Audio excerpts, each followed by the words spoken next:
the red button, the red square.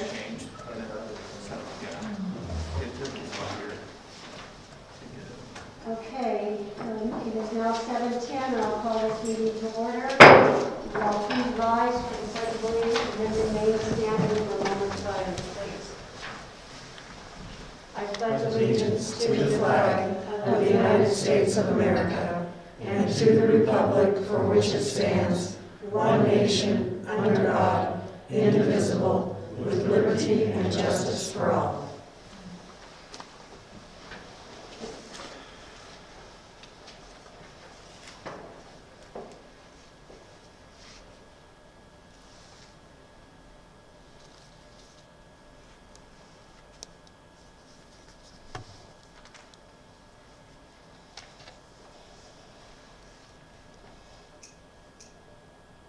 Thank you very much, I appreciate that.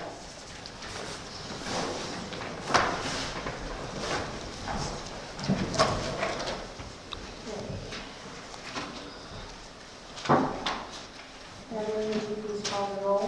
Mayor Queen Bars. Here. Mayor Pro Tem Fred Brooks. Here. Trustee Ed Hallam. Here. Trustee Betsy Harrison. Here. Trustee Cindy Simpson. Here. Trustee Janice Bryan. Here. Trustee Brent McWhorter. Here. Okay, we have a quorum, so we will continue. The next on the agenda is the approval of the agenda. I'd like to make a motion to amend the agenda, adding item number 7 under action items, Main Street Bridge Construction Contract Award. Second. Okay, we have a motion by trustee Brent McWhorter and a second by trustee Cindy Simpson to amend the agenda to add number 7 under the action items, and it will be the Main Street Bridge Construction Contract Award. All in favor say aye. Aye. All opposed, same sound. And motion carries. Next is the approval of the minutes of the February 24th, 2021 meeting, and I would entertain a motion. I have a change to the minutes under action and discussion items passed and may subvert. It says trustee made the motion to authorize, and we tabled that discussion, so those have to be stricken. Other than that, I would have approved I make a motion to approve the minutes of February 24th, 2021 with the changes. Second. Okay, we have a motion by trustee Brent McWhorter and a second by trustee Betsy Harrison to approve the minutes of February 24th, 2021 with the changes of the past Mesa Verde. The trustee did not, that item was tabled. All in favor say aye. Aye. All opposed, same sound. The motion carries. Next on the agenda is audience business.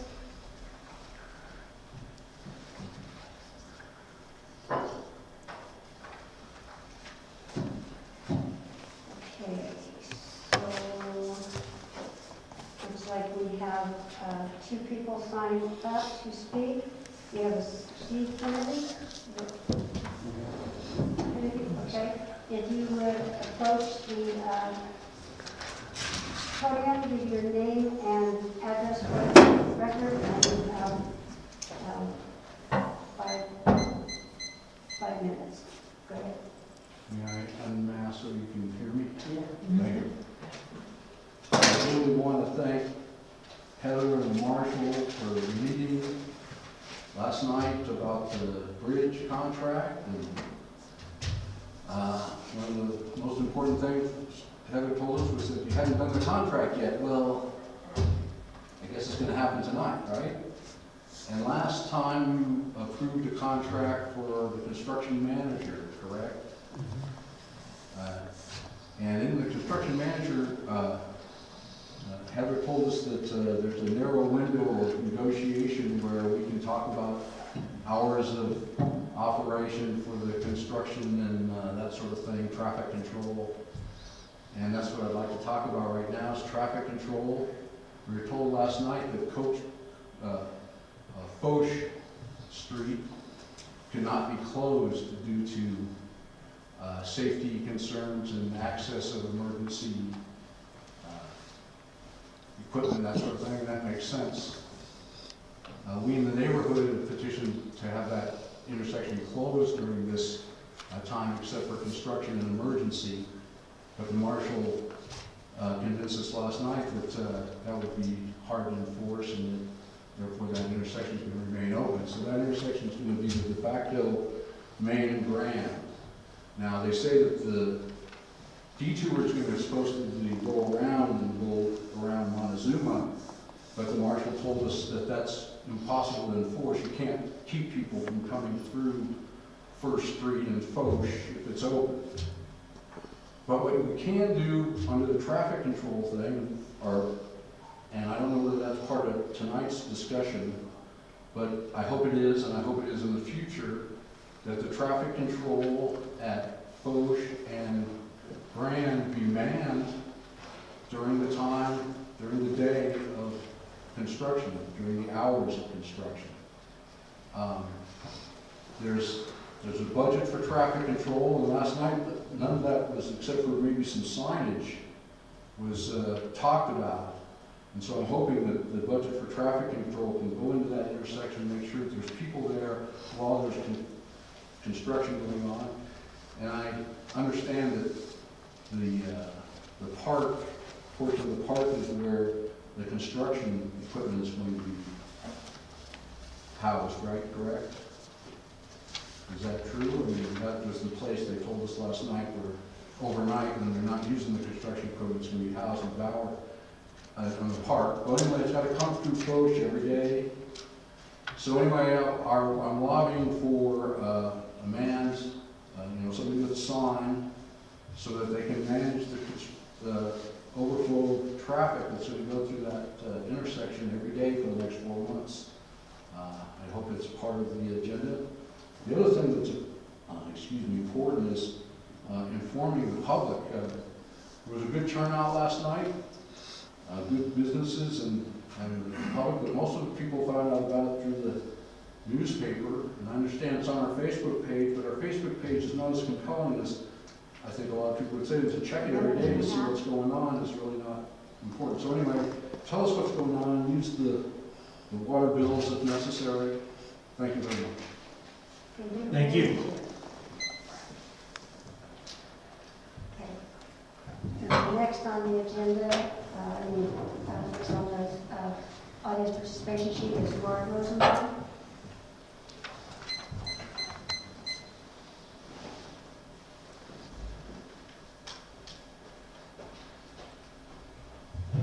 Hello, I'm on 150 East First Street, so I'm Steve's neighbor. I'm just going to tag on with him. First Street's already, I think it's a dangerous place. It's effectively one lane on the east side. We've got kids and dogs, dog walkers all the time walking through. Only one car can pass over the east end there in front of Joey's place. Anyway, people come racing down the hill because we took the stop signs out, which I thought was a bad idea. So it's kind of a racetrack shortcut thing that's going to be really obnoxious with this construction going on this summer. And I just hope you guys can do something about it, consider that neighborhood, the impact that we're going to feel. It sounds like the city could care less, and that's the feeling I got from the city the whole time I've lived here. So maybe you can support us this time. Do something about how to control traffic. That's all I got. Thank you. Thank you. Okay, and I hope you all understand during public audience participation, the board can make no decisions during this time. We'll just listen to your concerns. So moving right along on the agenda, then next is the announcements. Heather, do you have any announcements? I do have a couple. We received 5 bids today for phase 1 of the water treatment plant project. The low bidder did come in at budget. So we're going to take some time. We're going to review the bids, make sure everybody's responsive, maybe check some references, but we'll bring this item to you guys at future meetings. We also were approved for our loan on that project, so you will also see that paperwork and those documents as well. Regarding the meeting last night, some of the feedback was with regard to the businesses, the concern that how will people know that they're open during construction? So this morning I reached out to Ed Rittner, he's the project-based learning coordinator for Mancos Schools, and I put him in touch with Patty Russell from the meeting last night.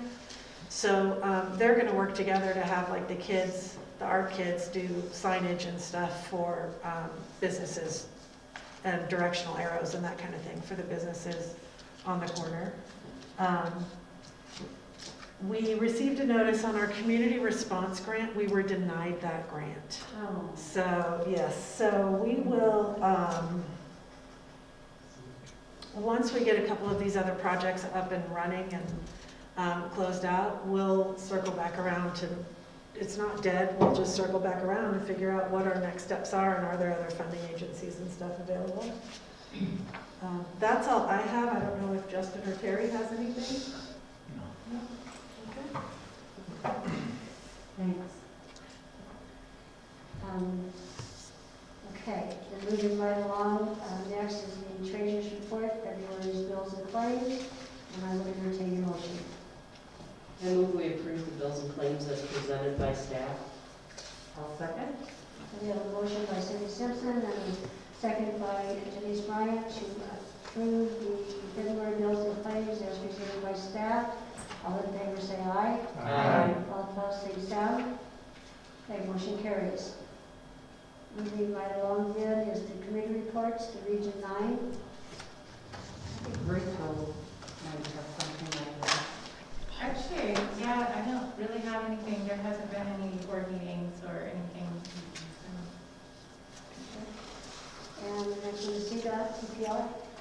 Next meeting will be April 8th.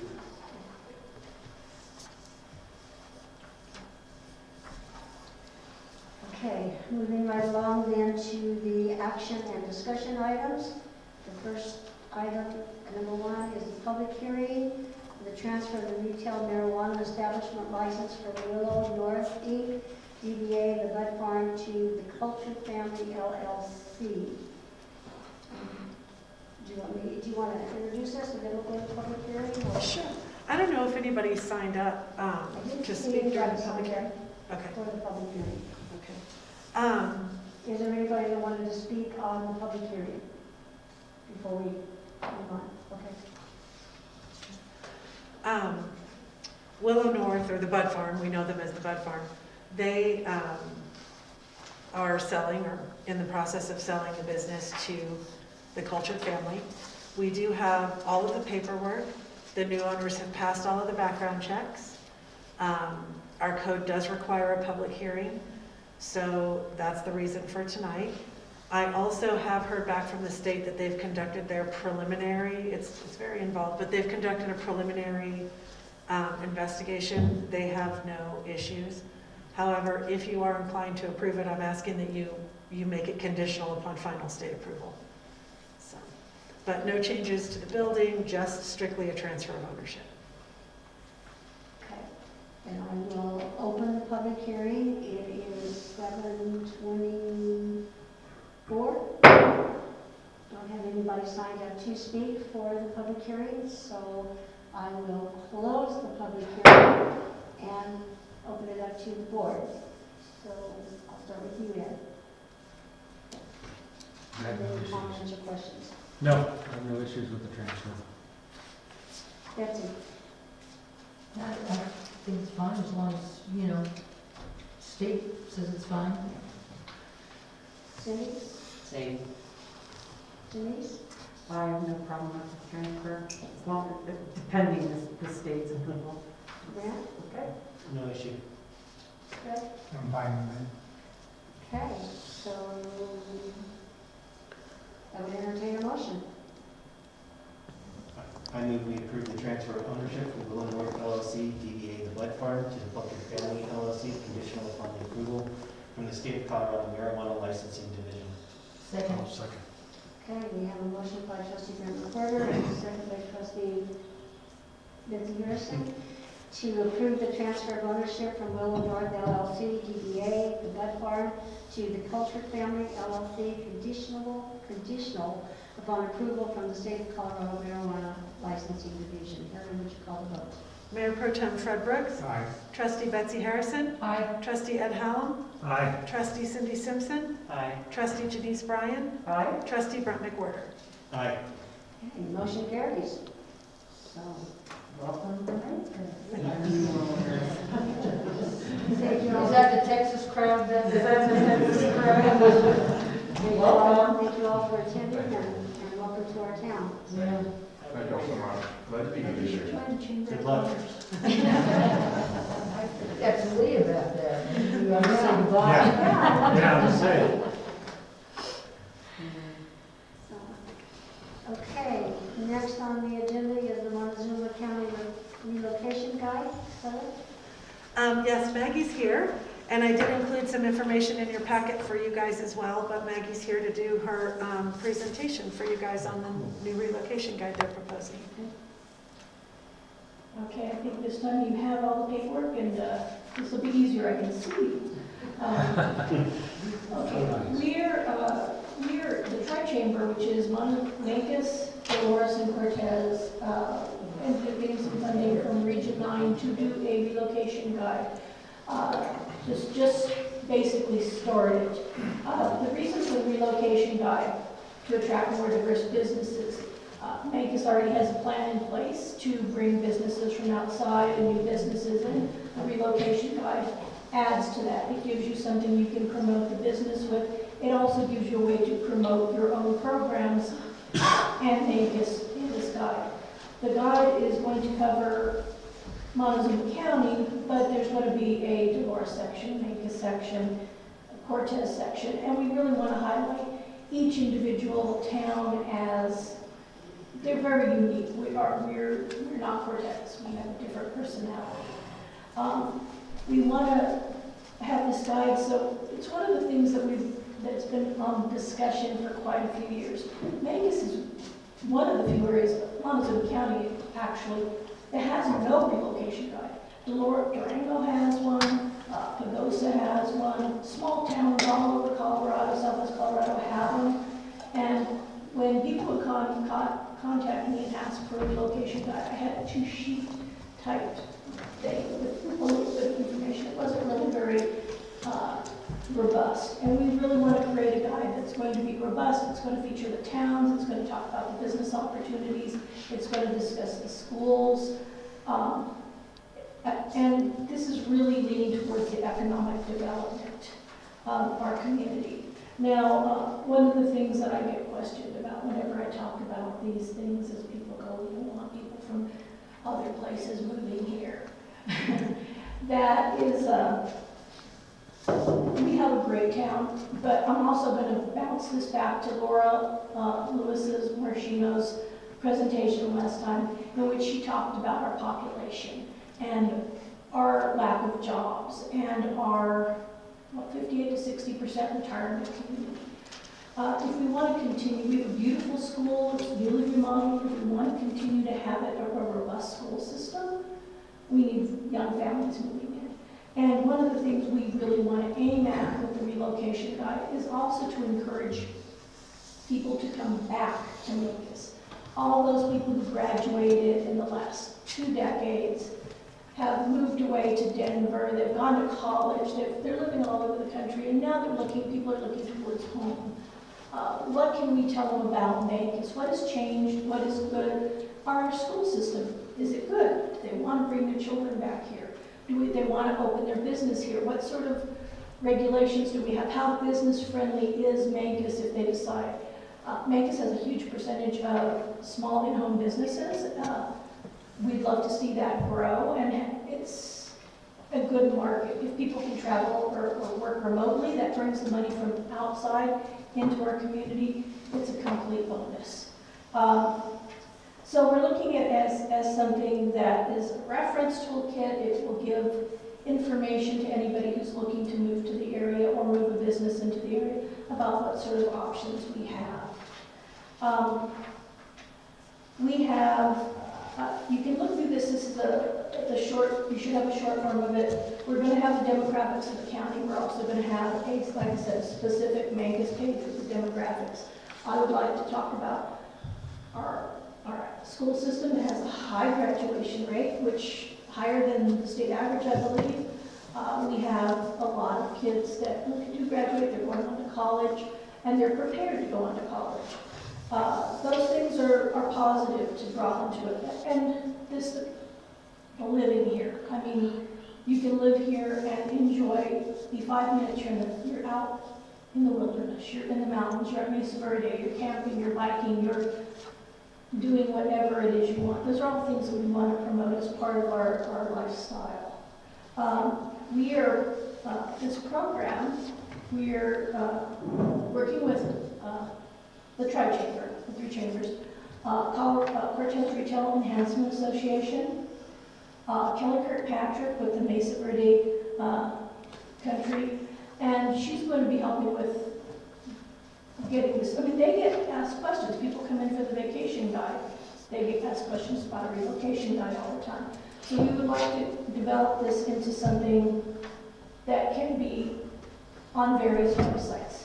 Now, we are going to have a PDF version of this with just the basics done by the end of March. We have a good portion of it already put together. It's just, we have to have it. But a PDF version is difficult. It takes harder to update. People would have to print it out. It's not easy to look at. So what we want to move to is first a flip version of this. I don't know if you've ever seen these. If you look at, I suggest you look at Colorado relocation guides online. They're beautiful. You can flip through them. You can see the pages. It's like a whole magazine online. You can hit a button and click to a website and see that business. There's a lot of good programs like that, but all of this is going to cost us some money. What we have now is enough to set up our PDFs. We want to do a flip guide by this summer, so then we have something to put on our website. On the chamber website, we started a local Montezuma site this summer to promote Montezuma County. It will sit on there, it will sit on the 3 chambers.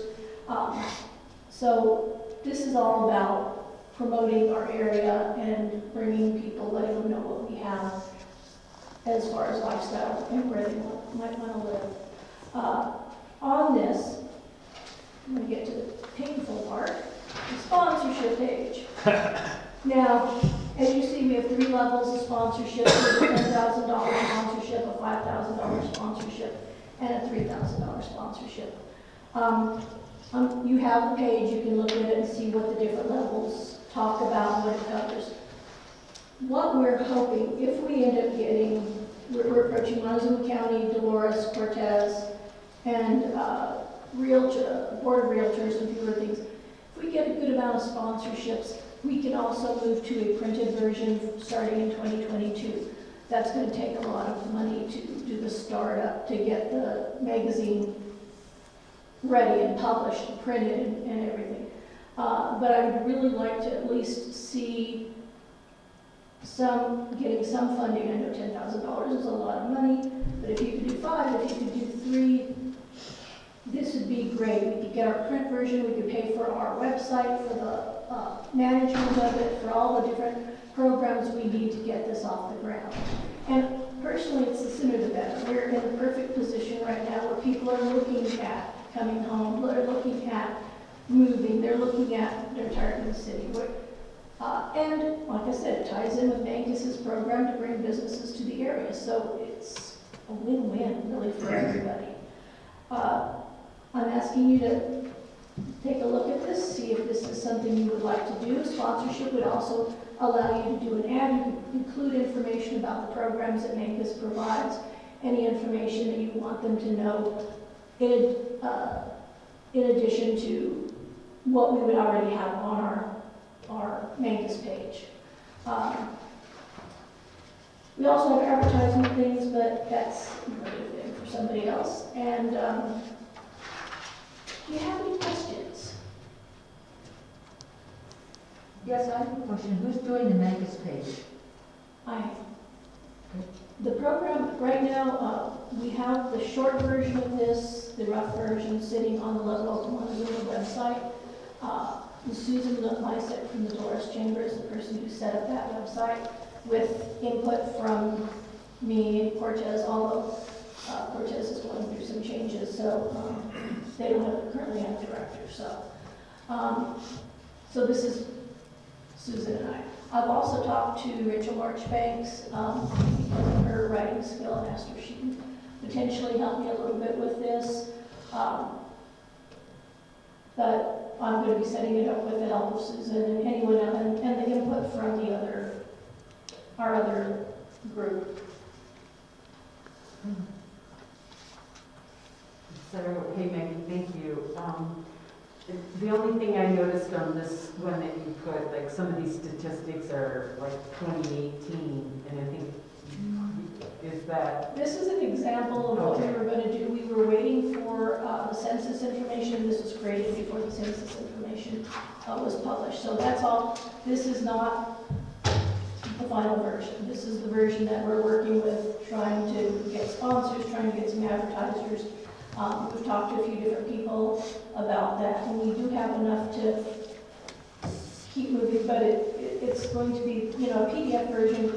If we get that done, and that's all we do, it's going to be outdated in 6 months.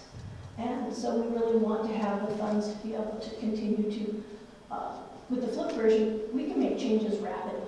If something changes, if something happens, if we need to make options, it's going to be something we can handle quickly. I have another question. So your presentation is you're asking the board to be at one of these sponsor levels? Yes. Okay. And the mileages with the little red car, those will be in the United States. It's an example. Not like at Dover. I was like, Dover, Cardiff? Yeah. I like these mileages are wrong. We're a little further to Dover. This is just supposed to be Yeah, just a a Example. show where you get the demographic Yeah. and the ad go here and things like that. This is a like rough example. I do apologize. We got it. Yeah. That's cute. So maybe just one question. Sponsorship, though, you get your name on the sponsor page.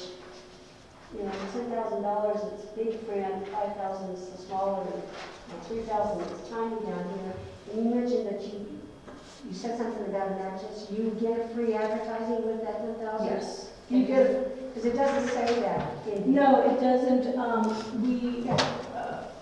Like I said, this is our basic presentation. If you sponsorship on any level, you can have an ad. And what size ad? Would you get a full page?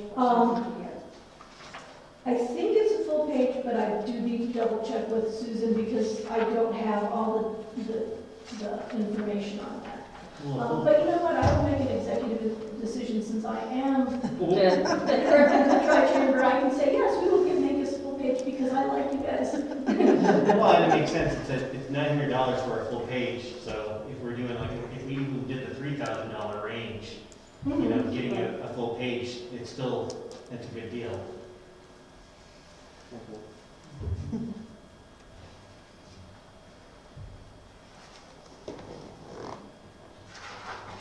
Rachel keeps raising her hand. Sorry. Sorry, I just want to make a comment too that since the town is developing a economic development kind of micro site, that it would be handy to link to something like this because one of the sections is going to be kind of a quality of life section. Like not only do you want to start a business here, grow your business here, but also it's a great place to live. So something like this would be helpful as well. Well, I think it's wonderful, personally. I do too.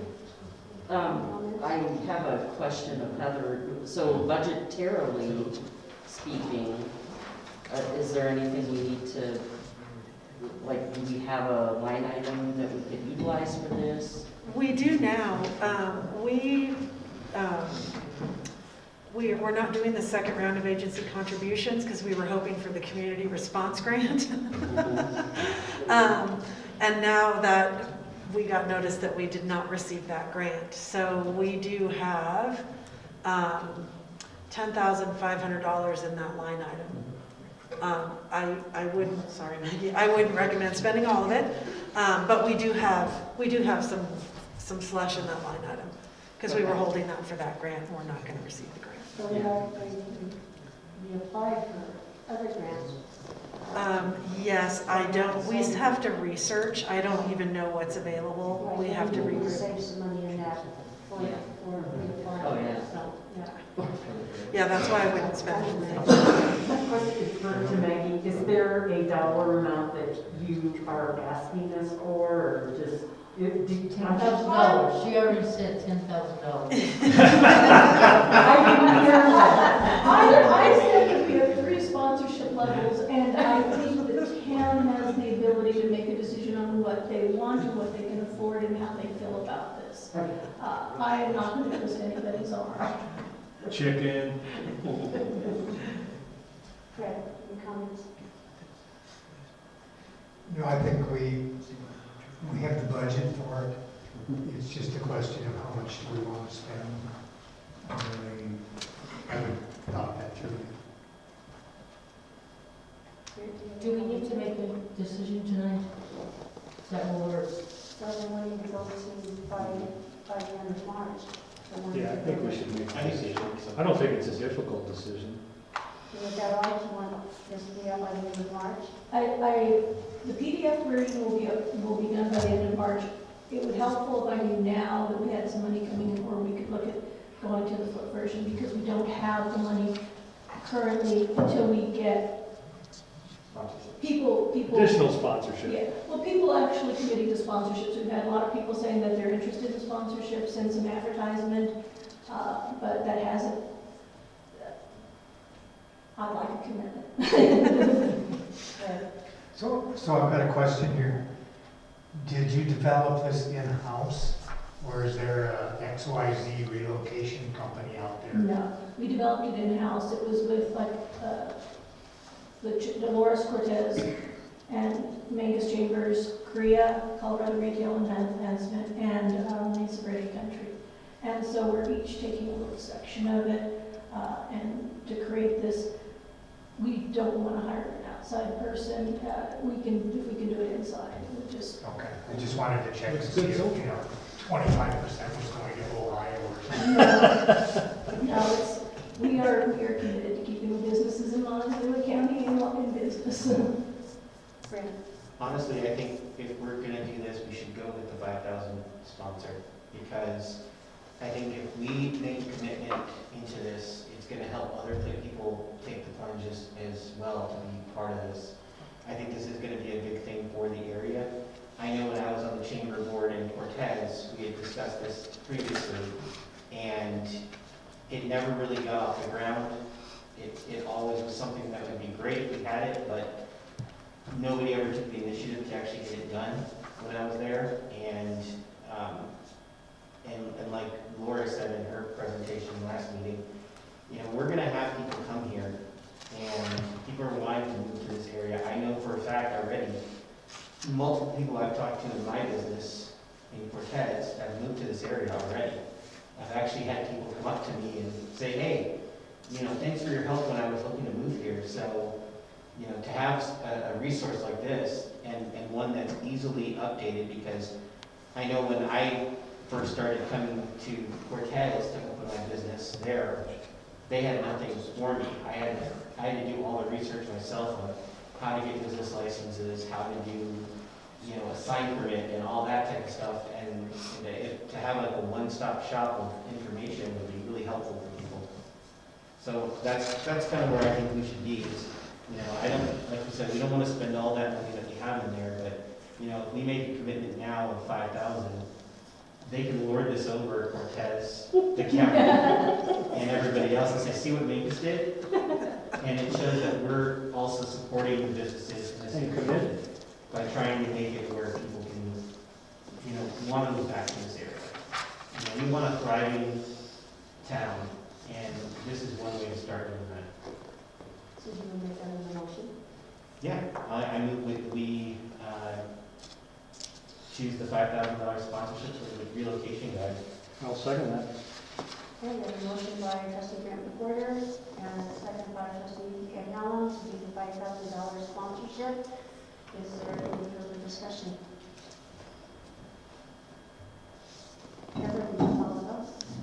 Pro Tem Fred Brooks, Aye. Trustee Betsy Harrison, Aye. Trustee Janice Bryan, Aye. Trustee Brent McWhorter, Aye. Trustee Cindy Simpson, Aye. Trustee Ed Helm. Aye. Motion carries. All right, thank you very much. Thank you. Thank you, Maggie. Looks great. This is really good. Okay. See now, Joe. Now, What's that? competition now. I'm just saying. We're feeling generous. Okay. Well, it's got my vote, but there are two other guys. Yeah. Well, I'll do the same thing I just said to you. Okay, the next thing on the agenda is the pass the Mesa Verde. Heather. Yes, so James Dietrich is here from Montezuma County. And this item was tabled from our last meeting, so you have some of it. I also sent you some information that Janice received, so you all have that information. The one thing I do want to say that I didn't have at the last meeting is our cash match over the 5 years would start in 2026. So it would start next year, it would start in 2026 and go for 5 years from there. So that I did not have at the last meeting. And then I'm going to turn it over to James because he has been amazing on this project. In case anybody has any questions, or I'm sure he has some info for you. One thing I have for the town board is just a little extra information. I'll just, Betsy, if you want to take one and pass it on. Sure. Thanks, James. Let me get the one that I'm supposed to have. Yeah, get your notes. I'll take anyone. Oh, you know what, I think I already have it in there, but I think I know this is good enough. I can probably just go and look at you. So James, before you start though, would you give your name and address for the record, please? Oh, And certainly. you can take the mask off so we can understand. Okay, my name is James Dietrich. I live at 632 Baker Avenue, Cortez, Colorado. And I think I've met most of you at one point through a variety of different ways. But again, this has been a long project. So one thing I thought I might do today is for the benefit of for the folks that may have not been here since the very beginning of all this, I just kind of take everybody through what I recall to be, kind of the timeline of the project and everything.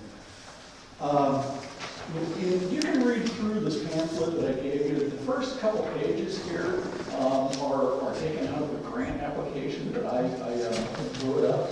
And basically, the grant application was asking for some background on the project, and so this does a pretty good job of it right here. But I'll kind of verbally kind of go through it with everybody. The first time I recall about this project really coming to the county was back in 2003, and it was promulgated by the city of Cortez. They came to the county and said, hey, we think it'd be great to get a trail that connects Cortez with Mesa Verde. And, at the time, the county said, yeah, we like that idea conceptually, and it's a good idea. But at the time, I just don't think the county really kind of had a broader vision on what we were looking at. So the county really wasn't that interested at the very, very start. I think the city did apply for a grant, a planning grant, which I don't believe they were successful at. And at that point, the project kind of went dormant for a while. And then the next time I really recall this kind of coming about was about 2012. And really what happened in 2012, the town of Mancos actually worked on a trails plan. Within that trails plan, it identified the paths in Mesa Verde, essentially the route on the Mancos side, which is pretty cool because the county has no trail plan whatsoever. It's not in our comp plan, it's not in our land use code. We've just essentially done no trail planning at all. So this is pretty cool. You guys have got more trails planned in the county than the county has anywhere in the county. And it's pretty well developed too. And if you look at some of the plans, I'll pull out a page. This is exactly what this page right here will be page 20 of the trail plan. Kind of shows what the overall concept is. This is a good concept. I mean, it really connects Mesa Verde But it also really kind of lays out a very aggressive trail plan elsewhere within the Mancos area. So you guys got a pretty good trail plan put together. So, you know, this is in 2012. A couple years after that, in 2014, or 2013, I guess it was, the county was invited to a meeting that was held. It was facilitated by Ms. Rebecca Smolsky. And I'm not really sure who called that meeting together, but at the time, the city, Cortez was present, the town of Mancos was present, and the county was riding on that too. And so, you know, at that time, the county was made aware of the trails plan that Mancos had already put together. By that time, the city of Cortez had already kind of pulled together a pretty good idea, a concept on how to get from Cortez to Mesa Verde. So we realized at that point that you know, both plans kind of met in the middle. And of course, you know, the county essentially had you know, all the land that was in between. The concept was really to try to find a route that was off of the highway. You know, we did a lot of survey work on the front end of this project, and that's really what we heard from our citizens. You know, unfortunately, after going through an extensive review process, we just were not able to identify a route that was off the highway. We simply could not get the cooperation plan. That's really what it came down to. So, in the way we went about that is we, you know, through that first meeting, we realized that we needed some planning money to be able to actually get this whole thing off the ground and really move it from a conceptual plan, which you guys have got a great conceptual plan, so it's Cortez, move it from the conceptual world into an actual construction plan. So to accomplish that, we applied at first for a Tiger grant, and we were unsuccessful at the Tiger grant. Within that same year, we also applied for the Transportation Alternatives Grant. That was in 2014. Okay, and so we had an overall planning budget of $500,000 at that time. And so this was a three-way split between Cortez, Town of Mancos, and the county. And so the grant amount for that was $400,000, and the local community match was 20%, which was $100,000. So that's where the original split came in, of the 40-40-20. And so, you know, the way that panned out is Mancos was contributing $20,000, the county was contributing $40,000, and the city of Cortez was also contributing $40,000. And what that was to do was to look at Cortez to Mancos, and that was to develop plans for that. Okay, so we're actually done with that portion of it at this point. What we've got out of that is that we've got a 30% level design that's from Mancos to Mesa Verde. And so that's 30% design level of CDOT standard drawings. And of course, I should say at this point, you know, everything about this project runs through CDOT. And we're really held to the federal planning laws and regulations because this is essentially a federal project. We took federal money to be able to accomplish that. So we're held to what their standards are. And really what that boils down to is a lot more expense. It's NEPA, it's a lot more very detailed drawings to get it through the CDOT process. Because at the end of this trail will actually be a part of the Southwest Colorado Transportation Network, CDOT network. It'll be a part of 160. So we've had questions, you know, what happens if CDOT decides to expand 160 and go to 4 lanes? Well, yeah, eventually that can happen, but it doesn't mean the trail goes away because CDOT has adopted that trail as a part of that transportation system. So they will have to accommodate that trail, you know, when and if that highway ever does expand. So I want to kind of make a note of that at this point. So we're at the 30% design level. And what we need to do is get ourselves obviously up to the 100% design level. And so we went to GOCO and we applied for some more grants through GOCO. First grant we applied for was unsuccessful. The second one, however, we landed $193,350. And the overall project budget was $276,500. You'll note that this is a little bit higher match than we're normally used to. This is a 30% match. And so our overall match between the county and the town, we need to provide $83,150. To date, we haven't spent any of that money. And the reason we haven't spent any of this money is because while we just received this grant, we're also out there looking for construction dollars, right? So to be able to land the kind of dollars we need for construction, because the original estimates on this for a concrete pathway were in the neighborhood of 13 million. So we knew right away GOCO was not going to be able to come up with those kind of dollars.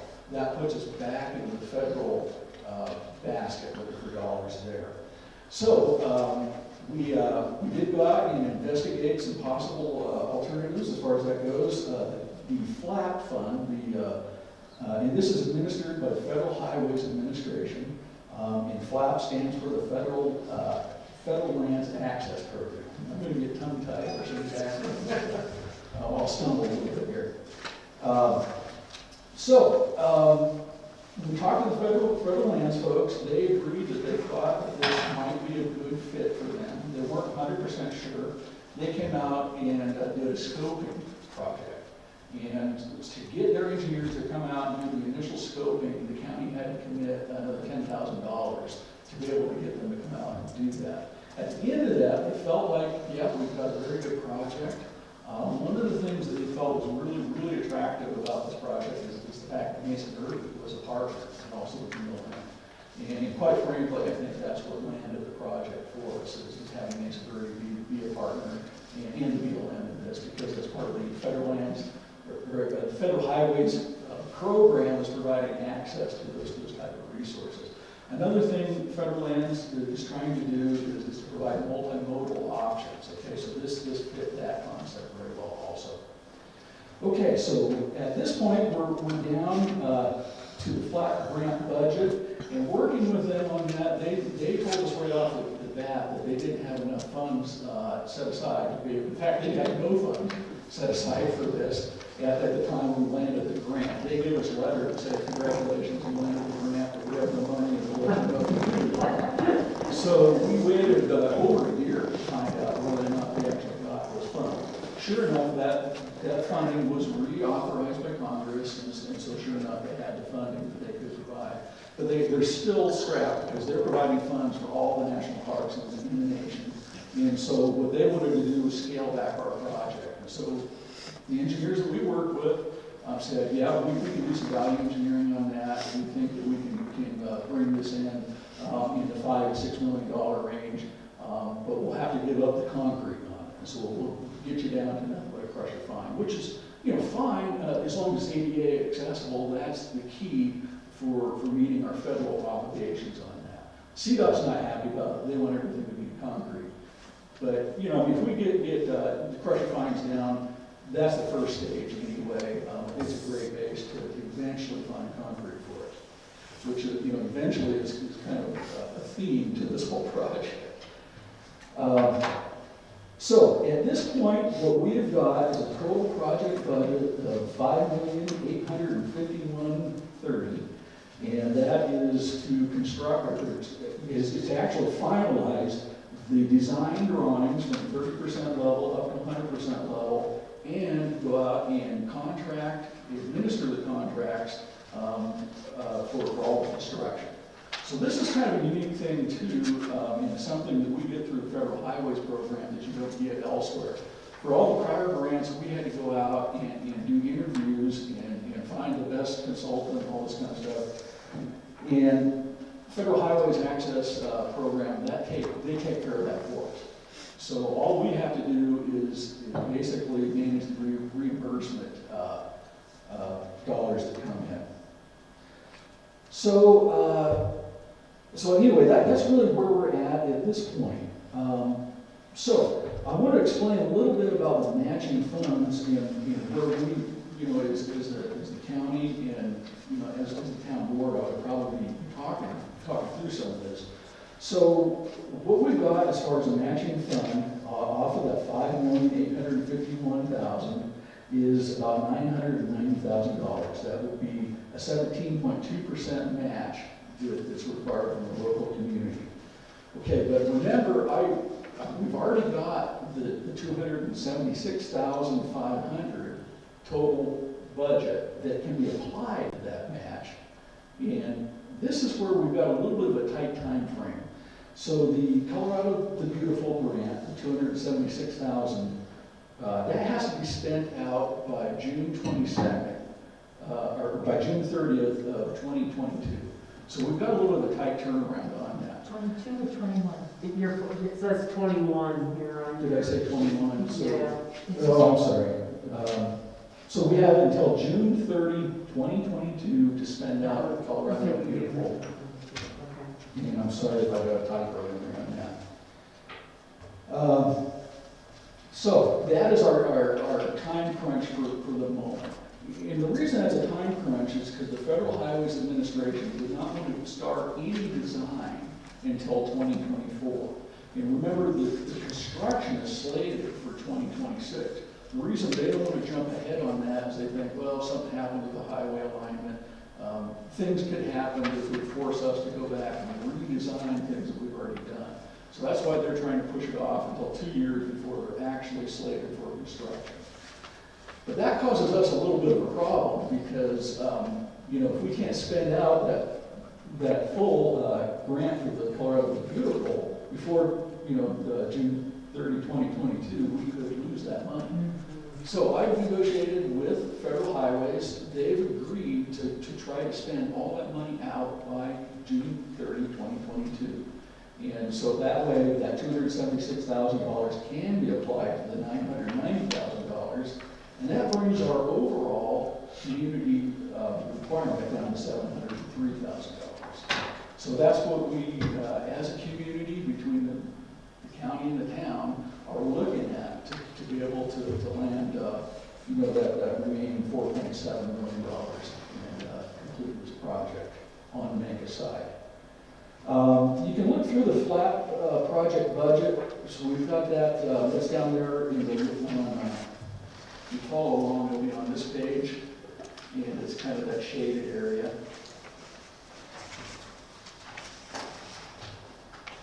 And there, Betsy, I think we've got the correct date on there, that's 6/30/2022 on that one.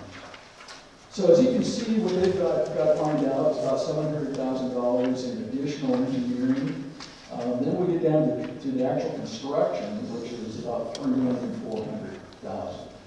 So and they've got about $1 million put in there for contingency. Currently, we're under contract right now for that dollar figure. So that dollar figure is pretty much set in stone, and we know what we're going to be having to generate, which is that $703,500. So, you know, I'll kind of continue on, because again, this is a project that goes over to the Cortez side also. So on the Cortez side, in the meantime, we've also been able to land a grant through the Multimodal Options Fund. This is a Colorado State grant. And so this brings in $459,270. And so that'll be applied over on the Cortez side. And so what we're looking at over on that side for the local match is $51,000. That had a 10% match on that one, so we were in pretty good shape on that. But the reason I bring that up is that, you know, the county is working on the Cortez side as well as the Mancos side. So we're really trying to work with everybody to, you know, we just think this is a great benefit for the community as a whole. And again, I don't expect to see a dollar for dollar return on any of these type of projects. But just like our first presenter was explaining to you about the relocation to Montana County, what we're really trying to do is assemble a really good portfolio of all these amenities that help people to decide on Montana County as being the place to relocate. And I can tell the town board that we're already seeing this happen, in particular with the Philsboro Trail project out there. We're actually having people that are buying properties around Philsboro because it's close to that mountain biking. And typically what we're seeing is it tend to be like doctors and lawyers and engineers and stuff like that. People that are going to build $1 million home, you know, versus, you know, some kind of a low-end stick built, $150,000. So that does translate into money for our community. First of all, you're getting people in that hopefully are business with them that they can establish. Second thing is, it does seem to be attracting people who are building more high-end houses and things of that nature. So as a whole, these kind of projects really do mean a lot to the community. And again, I think we're building a portfolio of a diverse list of amenities that we can offer to the public out there. And again, this does kind of translate into tourism. We are aware that our relationship with Kinder Morgan is on a time frame. And we also understand that the tourism dollars in this community are really important. That is something that is a sector that we need to focus on and try to grow more. And we're trying every other way to grow any other thing that we possibly can. Obviously, we can't rely your whole economy shouldn't rely all on tourism. Okay, so we understand that too, but it is an important piece of it. And we're in direct competition with everybody around us. Durango as well as Moab, and a lot of times we joke around out in the county saying, hey, we're the best thing between Durango and Moab, and sure enough, I think we really are in a lot of ways. And so we just got to help build our portfolio up to the point where other people feel that way also. So I think that kind of lays it out where we're at tonight. I know we've had everybody's kind of scratching their head over what the split is on this. And I think the difficulty really kind of comes in that, we started this off as a three-way split focused on design. And so that's a 40-20 split. Once we got to the point of looking for money for construction, then we really didn't have any guidance on that split at all. And, what I really kind of feel like we ought to do is probably come up with an MOU that really defines how much each party is contributing. And, in a lot of ways, we can look at this and we say, what's fair? Well, probably a 50-50 split seems the most fair. Well, that's not really necessarily what we should be focusing on, because I think in a lot of ways this is a community project, and what we should really be focusing on is how as a community we're going to be able to together, raise the remaining $700,000. We can talk about the split and everything, and I think it's good that we do that. But again, I think this is a community project, and we should focus together on how we can raise that money. What I would leave the town board with is that so far our track record on raising funds is pretty good. We've raised over $5 million at this point. I think the likelihood of us raising more dollars to be able to bring that $700,000 figure down is pretty high. For one thing, when GOCO commits to a project, and they've already committed to this, they've put $193,000 into it, they don't want to see that money go to waste. So they're going to feel very committed to helping us finish this project off. And I think any of the other federal sources, any other grant sources at this point are going to be feeling a lot the same way. We've already accomplished a ton at this point. Basically, we've got $4.7 million on the table, and we just need to figure out how to raise $700,000 to manage to keep it. And I think we've got a very good shot at doing that. We've got 5 years essentially to do it. And again, it's not slated for construction until 2026. And of course, none of those dollars can be expended until that time. And so we've got all that time to be able to raise this money. And I think we've got a very, very good shot at bringing that dollar figure down considerably.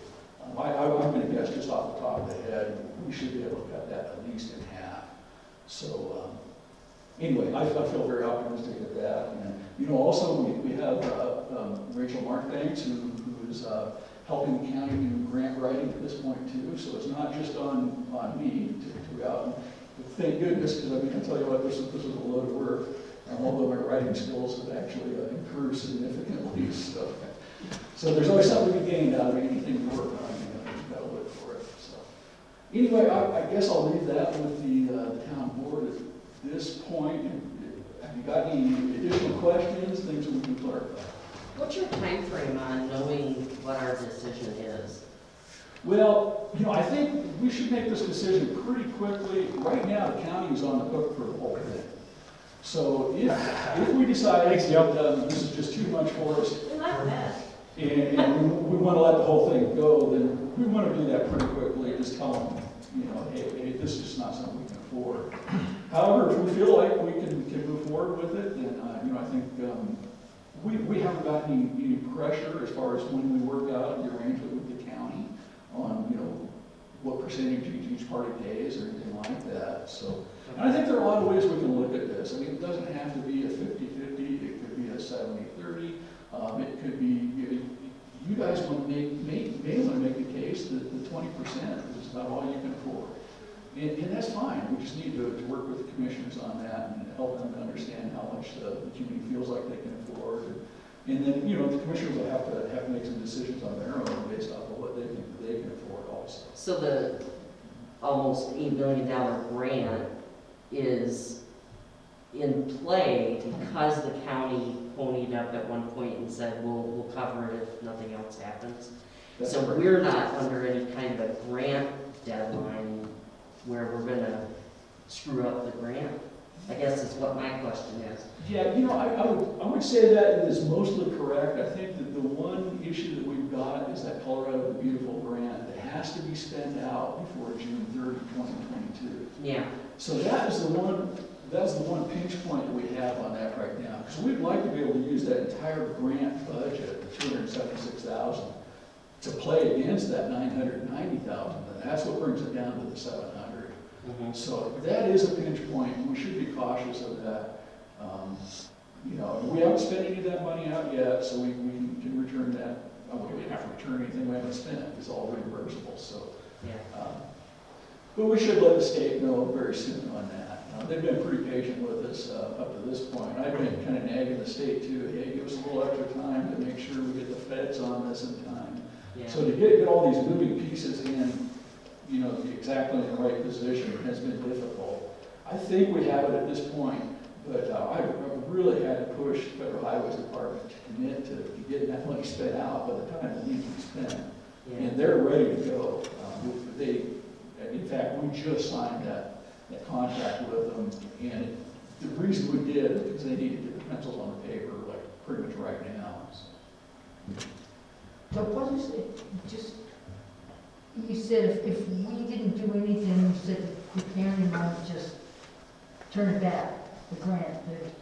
Well, that is certainly a possibility, and that would be a commissioner's decision. Right now, all the risk is on the county because we've entered into that contract. You know, and we just see this as a community project, you know, and so it wasn't really a county promulgated project. I mean, Right, you just took the lead. so, you know, we're not here to, you know, try to twist the town Mancos' arm into, you know, helping out this project. We want to be a good partner with the town on this, and hopefully we can also make it work. How much, I don't really know even how to ask this question. So the trail starts downtown Mancos, and so we've got X number of linear feet in town, and then it's basically out in the county. Yeah. So do we have any kind of a rough figure on how much of what we're gonna pony up would pay for what's in town? What's in town? Well, I can tell you one thing, if you read the scope of work on this federal grant, it actually ends right at the town limit. So it is basically for the Mesa Verde entrance, what is the first street? Monty. Okay, so we do that street. So that's where those dollars end. Okay, Yeah, and so we're still looking at trying to figure out how we're gonna restripe the streets and things like that. yeah, We could have included that in this project. The reason we left that portion out is it just added more dollars to this, and the federal highways felt like they were at the max of what they could sure, possibly fund. okay, So yeah, there's still some steps we need to figure out, there's no question about it. yeah. Is there a time on making a decision whether to go forward or not to go forward? There's no hard No, time. now that you've signed the contract, it's in place, and we wouldn't do anything until 2026 anyway, so there's some time, breathing room, that's what I'm saying. I think there's some breathing room, but we are under contract with that, and once they start spending some money out on that, then it's gonna be a lot harder to kind of stop this thing. So I think, we're at a point where we need to make a decision pretty quickly. Okay.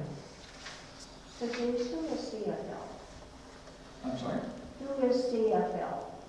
You're under contract with CFL. Who is CFL? Oh, Central Federal Lands. I'm sorry, those are those acronyms that I get all the time. So that's the federal agency? That's correct, yes. Okay. They're the Federal Highways Administration, and within the Federal Highways Administration, it gets complicated. They got other subdivisions. The Central Federal Lands is what the branch that we work through. And they're the ones that provide the design team. They have their own in-house engineers that they'll do the design work. And again, you know, once it goes to Central Federal Lands, that's a fully federal project. They do the whole thing pretty much. That's great.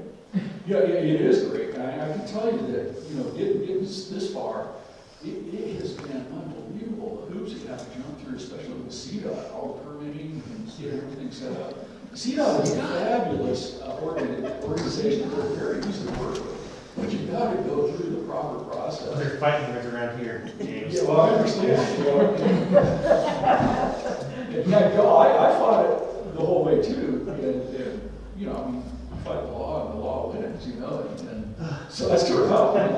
But you know, it's all good because I mean, CDOT really has been a very good partner in this project. So we have a history of projects being planned here in town and within a certain time frame, and then that time frame never is held up, and then the cost just skyrocket. Is there any protection in this? Yeah, there is. And the good part about this is it's already under contract, so they've agreed to that dollar amount and what they're going to do for that dollar amount. Even the CDOT end? I'm sorry? Even the CDOT end? Yeah, that's because they control the CDOT portion of it. CDOT, so basically the federal lands is the top of the hierarchy on that. Okay. Well, this is sounding better all the time. Yeah, I think this is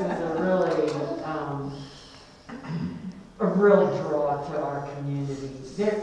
And I use trails, and so there's only so many times you can walk around this town, you know? And so to be able to have another trail just from town to get out there would just be fantastic. I think they agree on how much we can afford is basically what you're kind of asking us, is that? Yeah. Like, okay. And you need to know soon. We need to know real soon on this, because I mean, we don't want to spend any money that we can't get back. Right. And in all fairness to our other federal funding partners, we want to let them know as soon as possible. Yeah. But I agree, I think and I think the county agrees, I think this has been a shift in the perception within the county. I can tell you, when I first got a job at the county, the last thing we wanted was any more lycra-clad mountain bikers, right? I heard that verbatim. That's kind of gross. You know, I think that perception has shifted and we've grown. You know, I think we realize that all these amenities put together, this one trail is not going to just put us on the map. It's not going to do it for us. But it's the collection of trails that we're putting together. And it's all types of trails. It's motorized, it's non-motorized, walking trails. You know, it's access to the rivers, it's access to the lake. We're currently still trying to help the town of Dolores develop breakwater for McPhee Reservoir.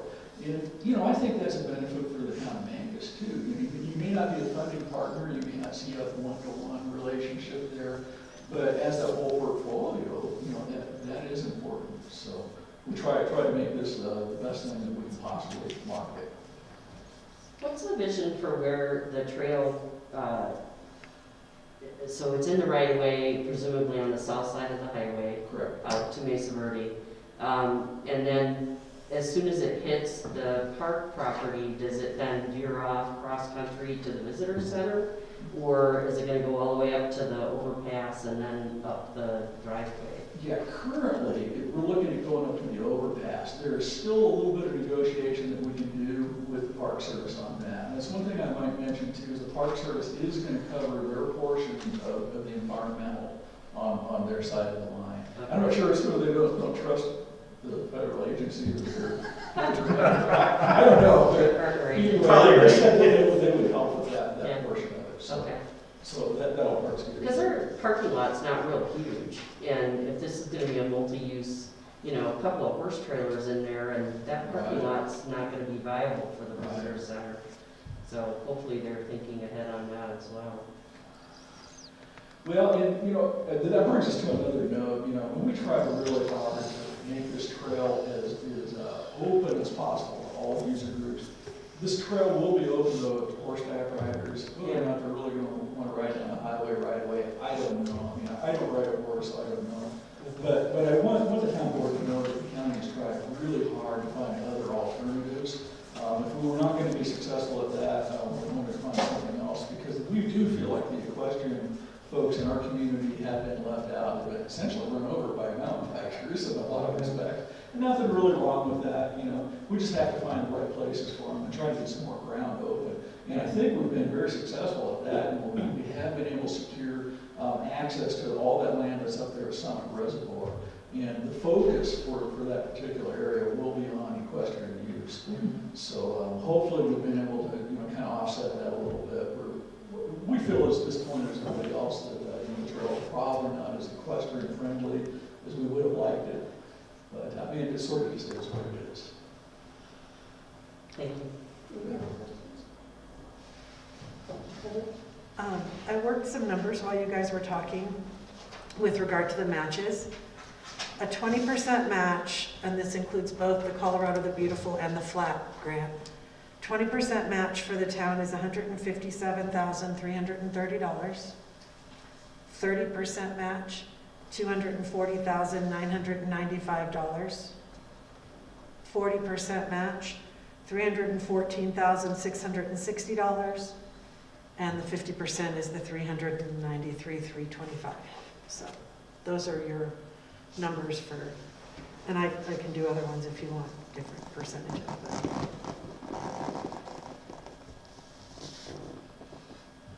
What Well, was like the James 30%? said, Sorry. like James said, we feel that we could bring that half down by half with grants and stuff before this project goes into construction and stuff. So you could cut every one of those numbers probably in half if we can get the grant money to. Well, and this is over 5 years, right? That's what I was gonna ask. Yeah. It's over 5 It's years. over And 5 years. So if Cindy? we did that, just, if we did cut it in half, which is what James thinks we can do, and we split that over 5 years, we're looking at roughly $40,000 a year. For Would be 50%? Hmm? For 50%? Of that 300, if we took that 393,325 and split it in half, and then put it over 5 years, you're looking at just under $40,000 a year. Would be what we would be on the hook for. Which is way better than our last discussion, which was around 78,000. But that's assuming that. That's it's assuming- been That's raised. Assuming So it- we yeah, have your to- worst case scenario. Yeah, we have to approve it based on worst case scenario and then cross our fingers and hope we get reductions. And did you ask me, Cindy, the 30% was $240,995? I thought I heard you ask. Yes, I did, Okay. thank you very much.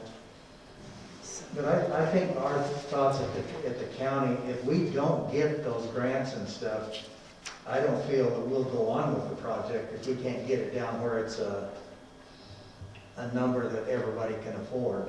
Is that kind of the way we?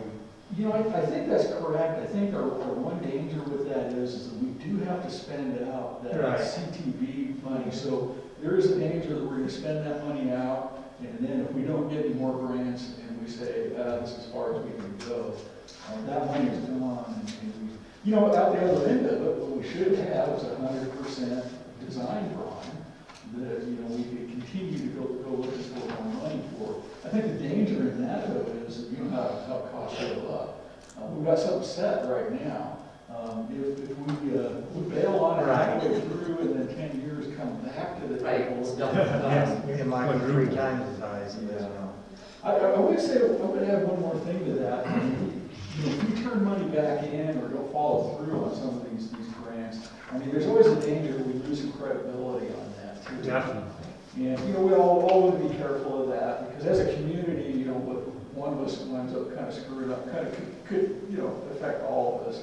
So, I mean, we want to weigh that in, and, you know, it doesn't mean that we shouldn't be willing to take risks. Obviously, if you're not willing to take risks, you're going to go nowhere. So there's always that too. But you have to make a calculated risk, you know, so we totally, from the county, understand where the town is at, and, you know, hopefully the town kind of feels the same way with the county. We're all assuming some risk here, for sure. James, Justin has a question. I have a question for you, James. Yes. So in the design, have you guys projected how many users could use the trail a day? Oh. Or what's it, or have, in the design process, what's the maximum occupancy? I don't recall ever having maximum occupancy be something we've addressed. Okay, because from law enforcement perspective, is I'm looking at what it's going to increase my call volume to based on users, because I guarantee you a rancher is going to use that to run the four-wheeler down, and that's going to be a complaint.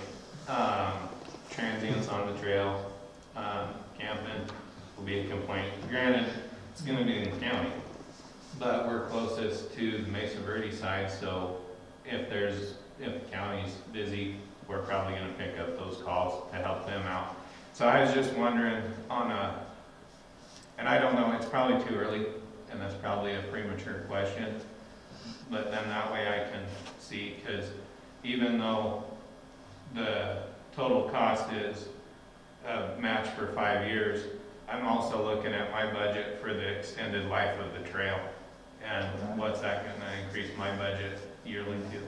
So it'll be interesting, I guess, if you get a chance, or if you ever get those numbers, if you'd shoot me an email, I'd appreciate it. Yeah, we can sure ask about that. It is something we've never really thought about. I mean, you could sort of maybe base it off of, you know, extrapolate it off of what maybe some of your visitors' numbers are, or something like that. Off the top of the head, I don't know how to calculate that, to be honest with you, Justin. I'll have to talk to our consultants to see if we can actually get them. Okay. But, you know, you brought up actually what's another really good subject, and something, you know, it's not too soon to start talking about this, because there is some real money on the table finally. And up to this point, you know, this thing, I guess we give it probably less than a 10% chance of ever making this kind of money. So we thought that there was probably no chance we'd ever be here talking about this today. But, you know, the ongoing maintenance is going to be an issue, you know, and it's something that we're going to have to figure out how we split that up too. Now, again, you know, maintaining a trail is one thing. You know, we're not maintaining like we do a county road where you've got trucks going down and things like that. You virtually have no weight on that trail whatsoever. Obviously, your speeds are not going to be an issue. So, I mean, yes, there's going to be some maintenance. You know, is it going to be like maintaining a road? Probably not exactly like that. But that is something that we should, you know, talk between the town board and the county commissioners and figure out what kind of strategy we'll have for that too. I don't think that's anything insurmountable. I mean, obviously, the county, that's one thing we're good at doing is maintaining roads. And obviously, as a town, you guys do that too. And you know, I think both parties are pretty good at maintaining roads, really. So. Rachel, you have a question? I was just going to mention that in the Mancos Trails plan, and it actually happened. It called for a group, like a Friends of the Trail type group, and we have that now. And they've been doing all kinds of great trail maintenance, and maybe that could be part of it, is some kind of Friends of the Mesa Verde Trail group or something that would help keep it maintained. Trash-free. Well, and I think the Mancos Trails group would be interested. I did receive an email from Robert Meyer. He was unable to attend tonight. He's the chair of the Mancos Trails group. They're very interested. So I think that might be, as far as maintenance goes, I think that we might be able to bring them in as a partner when we get to, if we get to discussions like that. I think they would be an excellent resource for maintaining. And that was kind of a concept that we had from the very beginning on this, is try to get user groups involved as much as possible in maintaining and keeping up those trails. But again, you know, up until this point, we haven't had enough dollars on the table to really say that that's something we need to seriously start addressing yet. So we're at that point though, so it's probably, you know, something we should be thinking about. No super pressure on that, but we should, you know, think about how we might get that handled. Yeah, I had a question regarding something you said about the commissioners. You said if we don't get additional grants, that you would probably back out of this? And I'm just wondering, I mean, if we say, okay, it's a 50-50 split and you're in for $351,000, is that something that you're gonna consider backing out of if you can't reduce it? Well, I don't think, I think we're gonna, can get to the point that there would be no backing out of this deal with the grants and everything. But I don't think as a commissioner, and I can only speak for myself, Sure. that we're willing to put up $350,000 of taxpayers' money to pay that portion of it.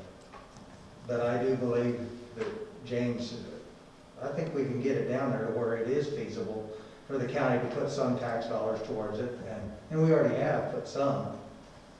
But I think we can get to it. Yeah, my ultimate goal would be to land at least one more good-sized grant from GOCO.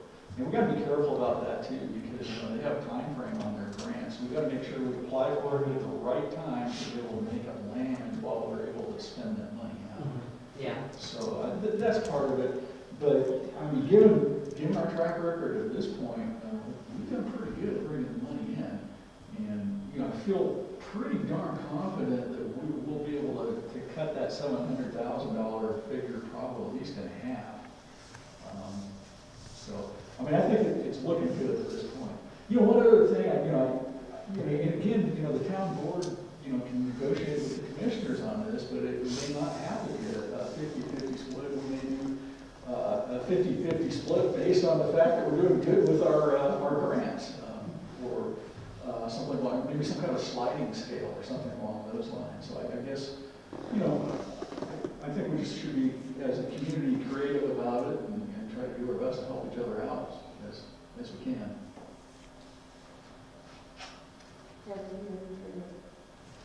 I feel Phil's World has already put us on the map as far as this is, and all this is gonna do is enhance that deal there.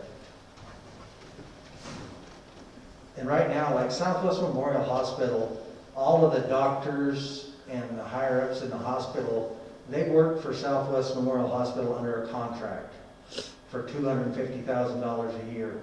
Almost every one of them could double their salaries if they went anywhere else in the world. But they live here because of the mountain biking and Phil's World.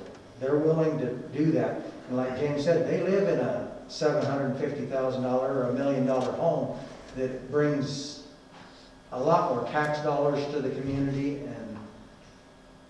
but you can go to that hospital and every one of those doctors that work over there, they're here for that reason, because of the mountain biking and the trails above Dolores, and this thing will just enhance that.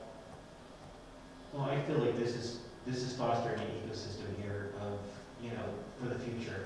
And I feel like, again, like we were talking about the relocation guide earlier, if we pony up for this now, instead of paying it down the road when it's twice as much, I think for us, this is a good way of creating a portfolio for this area that is going to draw more people to this area.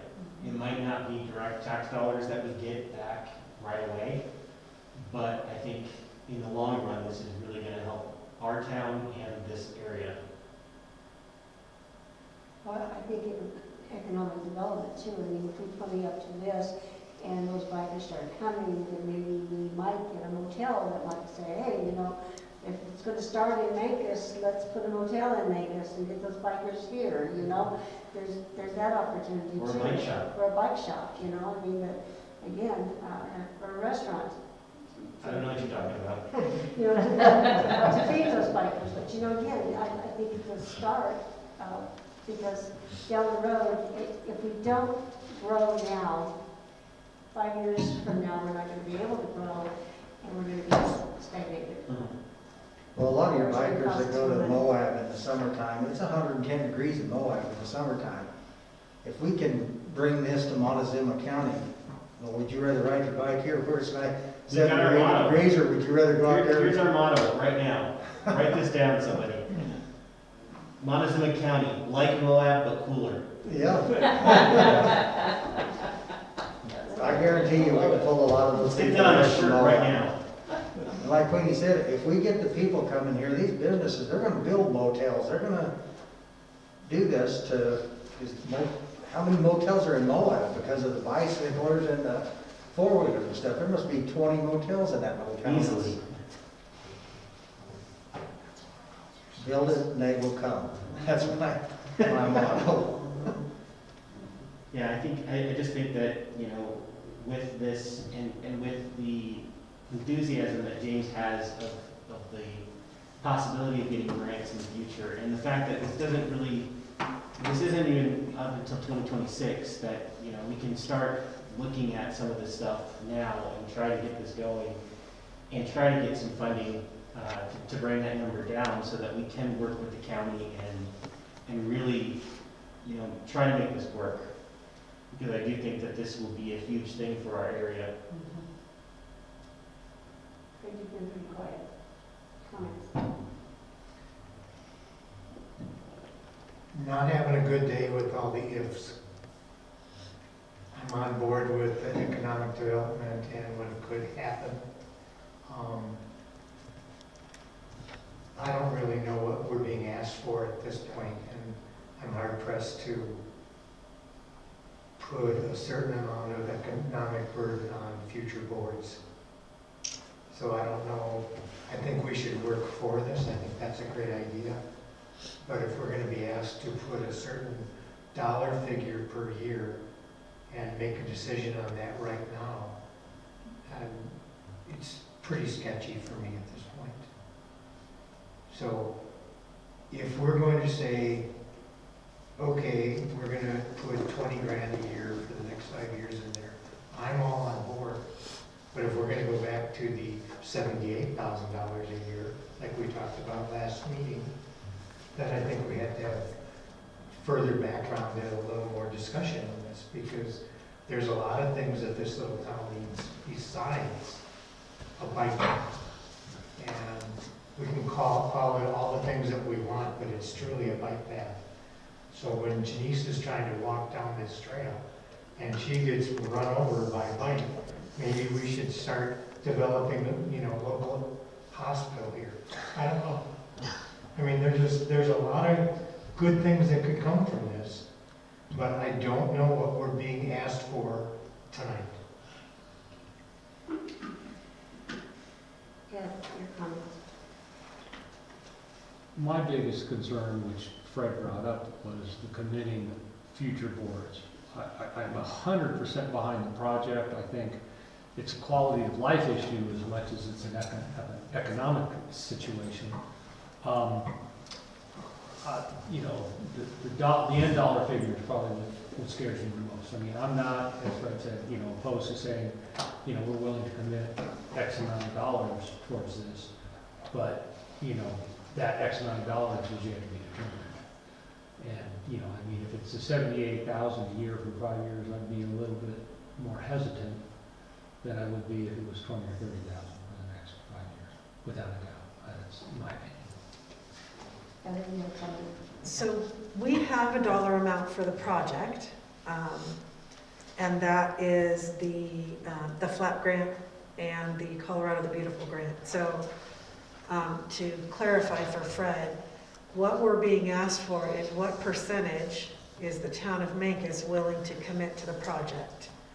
So going back to the figures, so if you as a board want to tell the county commissioners we'll do an 80-20 split, we will be committing $31,466 a year for 5 years. If you want to do the 30%, you would be committing $48,199 a year for 5 years. If you wanted to do the 40%, you would be committing $62,932 a year for 5 years.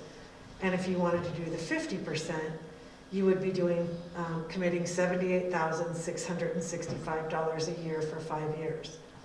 That would start in 2026, and we would need to make, if I'm understanding the contracts correctly, we would need to make that commitment sooner rather than later, because otherwise we have to return the funds on those 2 grants. Right.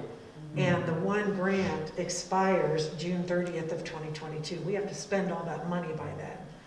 So that's where the sooner rather than later decision is coming in. Because if you say, I don't want to commit anything or can't come to an agreement with the commissioners, that money's going to be being sent back to those agencies. So I hope that clarifies. We're using that money as a match for the bigger grants. Correct. I hope that So, clarifies, and these are those worst case scenarios, but I hope that clarifies your question. Yeah, thank you. Okay. Rachel? I just had this thought, I was thinking in my mind about when I once went to go buy a car and the salesman was like, well, what do you want your payments to be? And I was like, what's the price of the car? But what if, could you start a fund and start paying into it now? That would, you know, make it less per year. That's my thought. Denise, your comments? Well, I agree with Ed that I think this is about helping communities as much as it is bringing in, you know, tourist dollars. I think a healthy community is worth a lot. So I think that if we propose to do like a 20%, and is that something then that you take to the commissioners and that's either accepted or it's not? Is that how that's gonna go? Right, yeah, I think that's the negotiation with the Yeah. commissioners. Yeah. And we would probably need to You have another know, it board was of board. 31,000. I think we're gonna have to have another board either way. Yeah. Yeah. So, But I think somewhere around that 20% is what we can afford. I mean, again, we're only talking about a mile in Mancos, the rest of it's the county, so, I mean. But the money's not even going to the part in Mancos. Yeah, It's so I think, but I want to be a team player. I mean, I want our town to be part of this too. But we have to be more on the low end. That's. And we totally understand that. Yeah. And, you know, of course, from our perspective, you know, it would really help the town out. This is the way we see it. And we have. The municipalities are gonna benefit more from this than the county is gonna benefit from it. not if We see no tax dollars or they, well, anything. not if somebody moves here. If somebody moves here, yes, that's. I'm saying, that's that the big whole premise of this really doesn't affect us as the county is, Right. is Well- to me, if we're talking about building a portfolio here for The the tourism entire part of area. it is what's gonna. The tourism part, I get, but as has been brought up in our agenda here in the packet and in previous meeting, that this has no benefit to the county. No, I agree, it'll have some benefit to the county. That to me is, you know, it just speak of just saying, you know, we want you guys to pay more of this because it's gonna help your tax dollars better.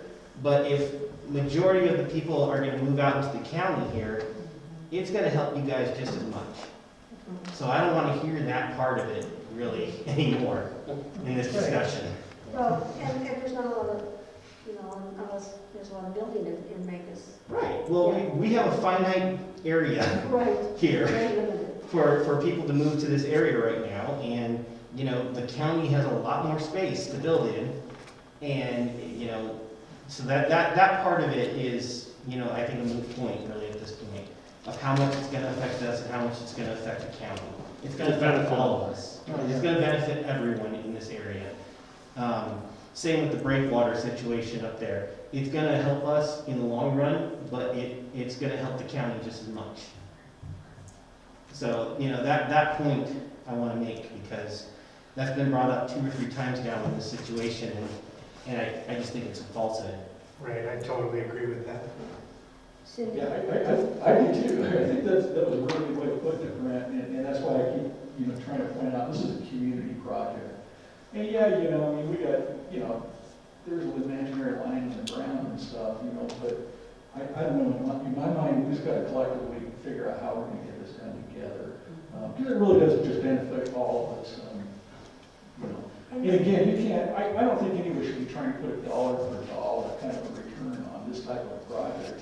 Because as Mr. Hallam has pointed out, in a lot of ways, this is as much about having a livable community as it is anything else, and that's a part of your portfolio too, so. Is National Park putting any in towards this? I'm sorry? Is the park putting any? Yeah, he said that they're paid for the environmental. Right, so they'll cover the environmental stuff on there, and the way that, I have asked the park about that, and the BLM. The way the park kind of sees it is that, the dollars that CFL, Central Federal Lands, allocates out to each one of these parks, some of it has to go to multimodal projects, and so this is what they see as their contribution to it, so. In a sense, they have essentially brought us 4.7 million to the table. You don't know what. Yeah, Cindy, I haven't heard from you. thank you, Mayor. I'm kind of in agreement with several things that people have said, and so I'm piecing all this together. I'm leaning personally toward, yes, I want this to go forward because I think it is a great thing for our community, and I want to be part of building something really awesome for the next 100 years or more. I'm leaning toward maybe we can handle 30%, and I like Rachel's idea of, even though we don't have to start putting it away until 2026, if we start now, we're spreading whatever amount we come up with over 10 years. 8 or 9 years, Yes. because we're already in 2021. So we're spreading it over 9 years, which is a more palatable payment per year, I think. And then we're also dealing with at least the front-end loading of that fund or line item or whatever. We're not putting it totally to the next. So Yeah. in our budget, can we do that? I know we had talked about doing a line item for like equipment purchases and things. Can we, with our auditor, open an account, line item, and start putting money in that out of our budget?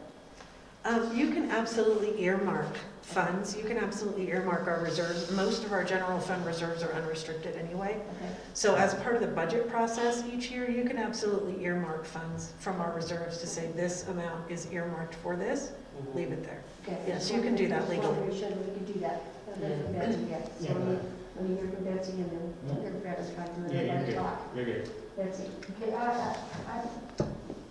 my mind is swirling around, but one of the things that Fred really started with was committing future boards. And in a sense, I think that's a big part of our job, is to have the foresight, to look at the future for the town, and then that forces us to commit future boards in a sense. So I don't feel so bad about that.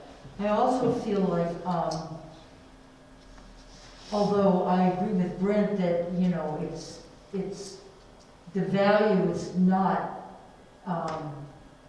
exponentially more for Mancos than it is for the county, but I would like to see us do more, maybe 30%, maybe.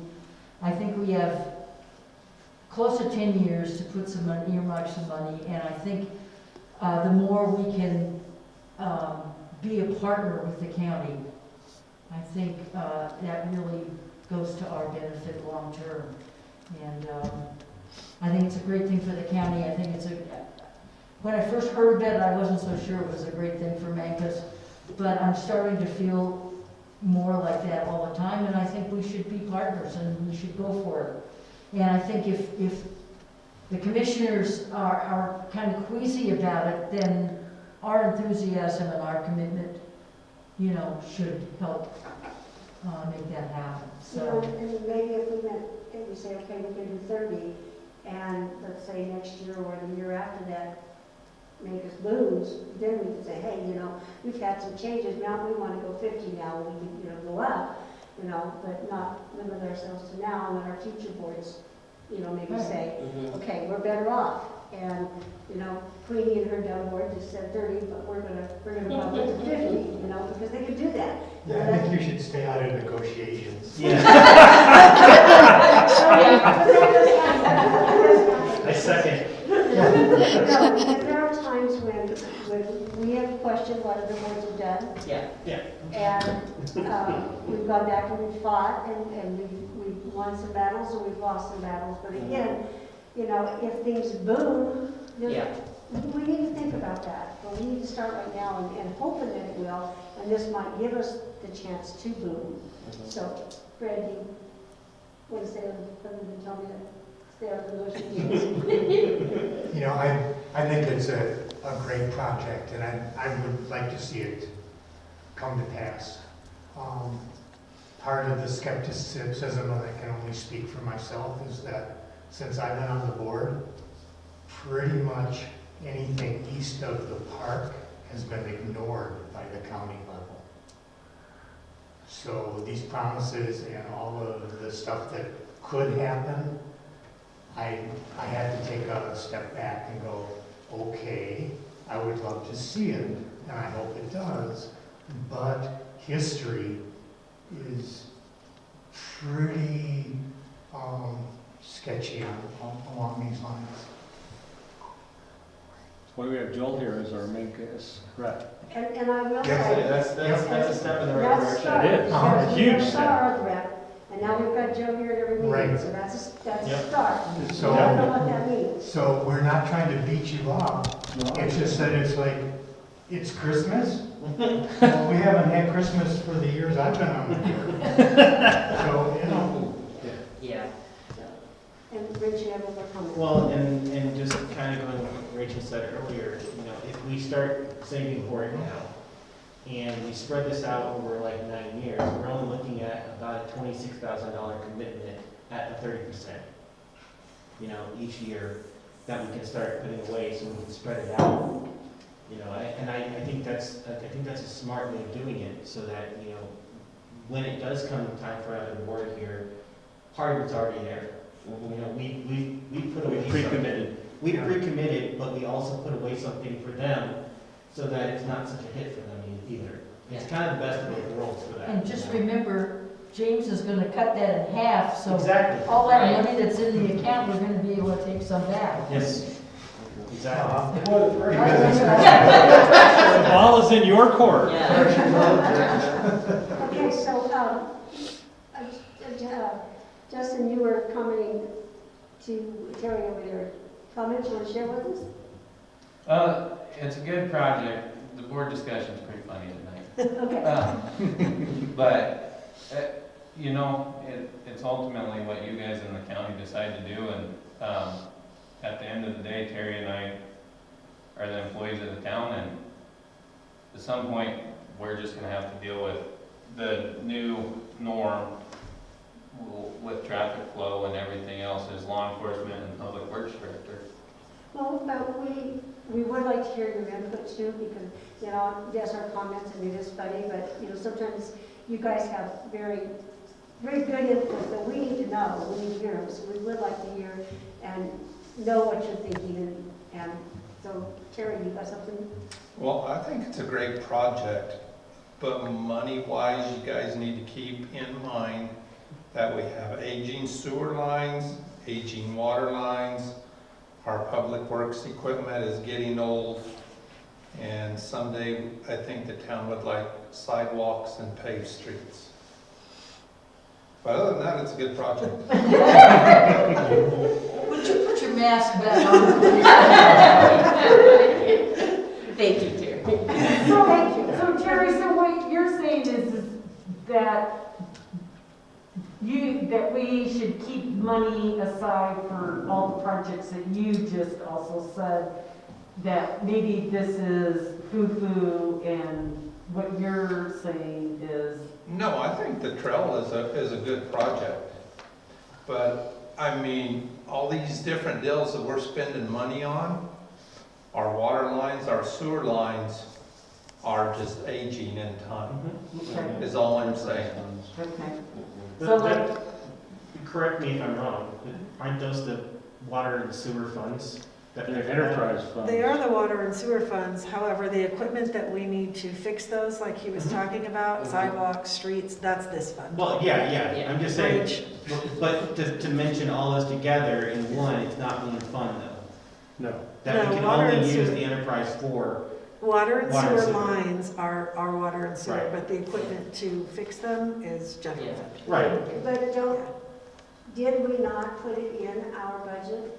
a special line to put money back for equipment? We have one this year. Okay, because I know we had talked about doing that a couple of years ago.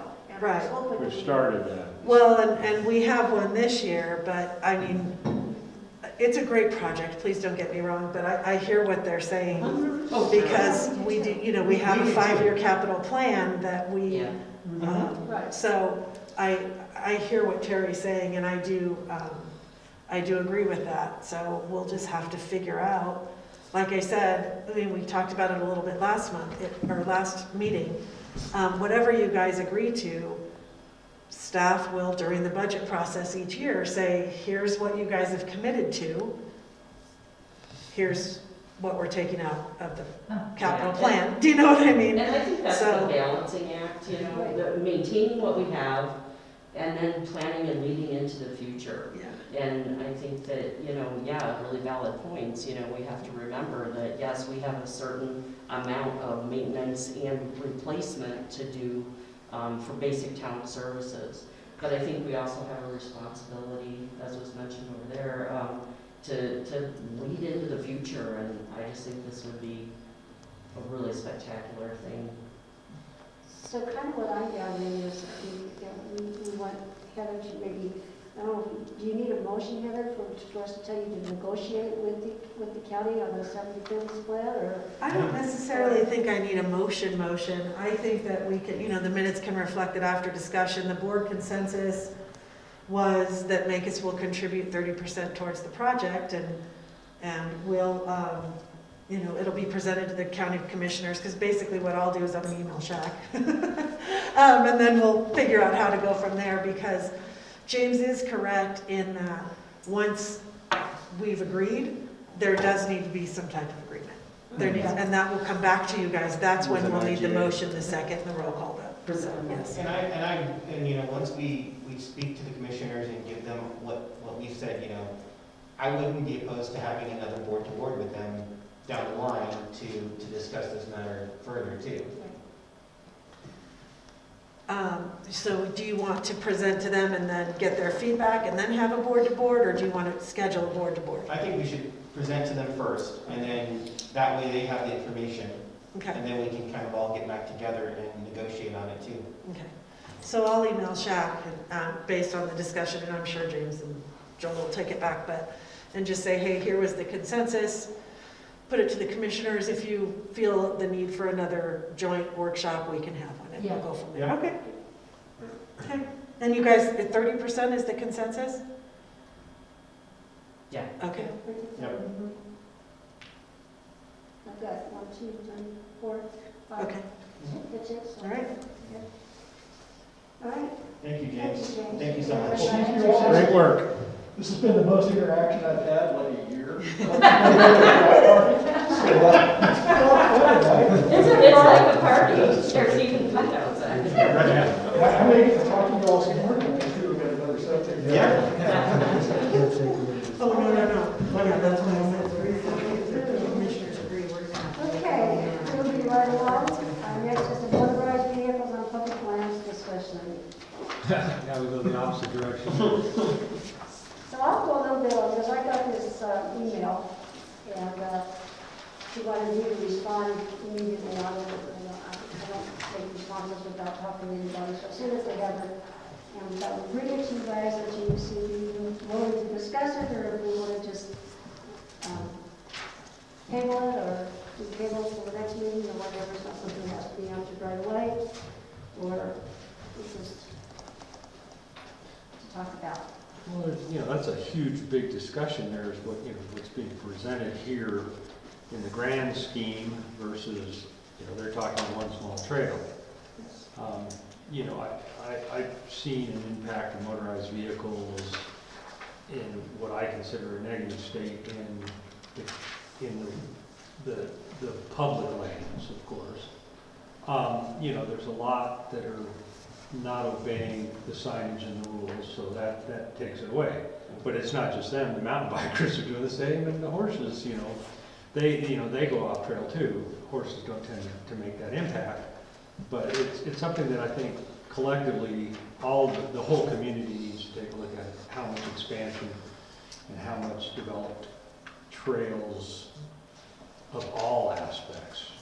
We want, you know, I mean, the path to Mesa Verde is just a trail, but it's not a motorized trail.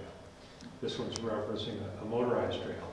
We've talked about, Joel brought up the fact that they're looking at Summit for a horse trail. I mean, it kind of becomes a global discussion with I think, all entities in the county to kind of look at, you know, what is it that we feel we need to do or what we need to limit. Anybody else have any comments on this? Well, I backtracked from the article and went into the newspaper, and then I saw the map that goes with your resolution. And there's a lot of yellow trails up there that the county wants to take back. So I think it's just a huge discussion. Yeah, I think all entities. And the other thing that I thought about was, you know, we're talking about having, you know, doing a plan around our watershed. And to me, there was some overlap there. If there's going to be a lot of motorized vehicles in and around the watershed, I mean, just, it's a big conversation. Yeah. It's huge. Yeah. Creating more erosion and Yeah. possibly affecting our water, yeah. Can we talk to you about the RS 2477 a little bit before you, because this is kind of, I think, where you're headed with this, Yeah. is the county's, you want to explain that a little bit to him? Because He just wants to talk about More action. Because the intent of the RS 2477 is not to open up all of these trails. All it is to secure the right-of-ways so that they don't take them away from us. I would say 99% of those trails are going to be left primitive. It's just the fact that they were a public right-of-way at one time, and we would like to try to keep them that way. And there's nothing that says we're going to open all these. And I think that's part of the scare people have. They don't have the education. They don't have the education of what the deal actually does. So before we launch into this, is there anything about opening up some or all of the trails of the residents? You know, I'll kind of explain the whole thing as we take a look at the maps. You know, the first thing I want to point out, if you look at the first map, page 1, you'll see that there are a lot of blue lines, and you'll see that there are two colors of green there. That darker green is all what the Forest Service at one point had designated as an F area. Okay, so an F area meant that you could take a motorized vehicle anywhere within that area, on the trail, off the trail, anywhere. So that's what we had as of, I want to say that 2005, when that map was. And so as you can see, that F area, that was a lot of the ground that we were around Caking. The blue lines that are on that map are all the open roads that came from the Forest Service layer. So those are roads that are standard roads that you can drive, you know, the standard vehicle on. Those are all already open roads, and those are roads that are open currently. Those roads are also open at the time the F area was in place. If you go to map number 2, when the federal agencies implemented the travel rule, you can see that that green area is gone. So everywhere that you used to be able to take a motorized vehicle off of those routes and go cross country, you can no longer do that now at this point. So the Forest Service, through, I think it was the 2010, I think is maybe the date on that. Don't hold me to that, but that's when that travel rule was promulgated and implemented, and at that point, then all cross-country motorized travel ceased and everything was to a designated route only. So the second page that you're looking at right now, you'll see that the dark green area is gone. You'll see that all the blue roads remain there. And you also see that some of those roads also have a yellow highlight on them. The yellow highlight is the roads that we've done research on and have determined that those routes, and I'm going to call them routes because some of these are actually trails, some of them are actually 2-track. So I'm just going to call them routes. And really what I was trying to do, what the county was trying to do, was identify public right-of-way. And the right-of-way may or may not even have a developed road on it. So that's kind of a distinction in itself right there. So the yellow routes that you see on this map are roads that through research we've determined are the oldest routes up in the forest. Those look like the first roads that came into play. You'll notice that some of those routes don't have a yellow or don't have a blue line underneath them. And for example, one of them that comes down over there by Summit Reservoir, you'll see it's just a yellow line, and there's no blue underneath it. What that actually is an old stock driveway. Okay, so there wasn't actually a road associated with it, although at one time that stock driveway was open to motorized use. And in fact, there's a huge amount of research that's been done. Fort Lewis actually did a substantial amount of research on that particular stock driveway. And at one time, it was primarily sheep that they were moving up and down that stock driveway. And at the time, they were using motorized vehicles to push their sheep and carry their equipment over the trail and stuff like that. So that has landed on the map. But you'll also notice that there are a lot of blue roads on that map that haven't got a yellow highlight on it. So those roads are roads that developed sometime after the turn of the century. We think those roads came in later. So essentially all we tried to do here is inventory the roads that we think are the old roads. Part of the purpose is to negotiate with the Forest Service when they go through the travel management plan. And they say, oh, we want to close, this road or that road. If we've already told them that this is what we think is a historic road, it's important to our community, this is one that we ought to have some negotiation on. That's kind of the point of this. I I haven't got any of the BLM stuff on this, but I did want to address that out in Canyons of the Ancients because this is a real significant issue out there. The last page I want to point you to is the establishment of the National Landscape Conservation System. Okay, so Canyons of the Ancients is part of the National Landscape Conservation System.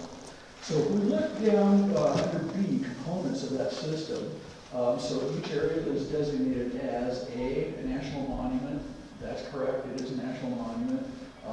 It's not yet a national conservation area. There may be some discussion coming up on that. A wilderness study area. Yes, within Canyons of the Ancient, there are actually 3 wilderness study areas. A National Scenic Trail or National Historic Trail designated as a component of the National Trail System. Now we're getting to part of what our inventory was supposed to do. This is supposed to be providing information to the BLM on what we think the historic rights-of-way are out there at Canyons of the Ancients. Now, where the rubber really hits the road on this kind of stuff and why this is important, because we felt like it was important to do some of this mapping, is that I think all of you are probably familiar with Cannonball Mesa, for example. Okay, when you leave County Road G and you go through that gate and you cross that land and you get up to the top of that hill, what most of us don't realize is we're traveling on over a mile of private property. And the BLM has no easement for that property, no easement for that access at all. And in fact, all the way around that monument, almost every time you have access to that monument, you go across private land for it. But the BLM holds no easements for that at all. And so part of this process is to identify what the historic routes are, because we may get a situation at some point where property could change hands. And while, for all these years, we've been able to access that land across private property, a new private landowner could get out there and say, hey, I don't want this to happen anymore. And they've probably got some legal grounds to challenge us on that. Although we feel like establishing that this has been a road and it's been a route that's been in existence and open to the public for probably in excess of 100 years is also our legal avenue to refute that. And so the BLM has been surprisingly supportive of going through this process. Now they get a little bit nervous when we're out in the middle of Canyon and we're saying, this road and that road, we think these are significant roads. Well, they get a little nervous, yet at the same time they also see the value of doing this type of mapping. So right now the BLM has been working with us very well on this. We're going through ongoing negotiations with them to identify which routes are the most important routes. That Cannonball Mesa Road for example, that was a top priority route for both the county as well as BLM. Because if we lose that route, all we have left as far as the south side access to Cannon is Sand Canyon. And so, you know, for the public and their ongoing access, we think this is pretty important, and the BLM does too. They cannot, the BLM, any of the federal agencies cannot carry forward an RS 2477 claim on their own. Therefore, they need support from a local government to be able to do that. So I don't think there's any intention of going out there and creating new trails. I don't think any of the trails that have been identified are new trails, anything like that. And of course, there is the ongoing issue of who's currently managing these trails. And just because we make an assertion and say that we think this is an old historic public right-of-way, doesn't necessarily automatically transfer the jurisdiction over to the county. That's something we'd have to go through court, likely go through court. Not necessarily. And again, if we all come to an agreement on a particular road, we may not have to go to court over something like that. And that's hopefully, the outcome, because none of us really want to go to court to prolong any of these discussions. And certainly the only ones that went out of that are attorneys, so, not that they're not doing their part, and they deserve their fair share too. The service that they provide. Good cover. Sorry. I'm trying to give you a lift there. So is the county prepared to take on that kind of maintenance of trails? I mean, that's a huge system. Well, that's the thing, we'll leave them primitive. There's no maintenance to 90-some% of these trails. Okay. It will just establish the right of way, but they'll still be left as primitive roads. There'll be no maintenance. Okay. Justin? And in fact, some of these right of ways don't even have a route that's distinguishable. Yeah. And it probably never will be. Yeah. James, I got a question on those yellow roads that don't have any blue underline north of Summit Lake. Those are also historic fire egress for the community up there because they're one way in, one way out. Right. And from my experience with the county, that's been a real point of contention as those have been blocked, is when we do something like that, because if we have a fire up there, they're going to be displaced most likely in the Mancos. So how do we get those residents back to Mancos if those roads are shut down? Well, so actually, I don't think any of these roads are shut down. The 37 one is. It's landowner dug it up. Oh, I know which one you're talking about. Yeah, that was a red road. Yeah, so there are probably a couple exceptions here on this. And so that is, we assert that that's an old historic right-of-way, but we have not gone through any negotiations with that landowner on this at this time. And again, it's on the map. I mean, we can at some point go try to prove that up if we choose to do so. Okay. The court case on County Road 441, south of Mancos, and this is kind of off track, but that was an old historic road. Did that ever get fixed or decided, or? Well, did John give the commissioners a recent update on that? He didn't, but I think we're in court with it right now.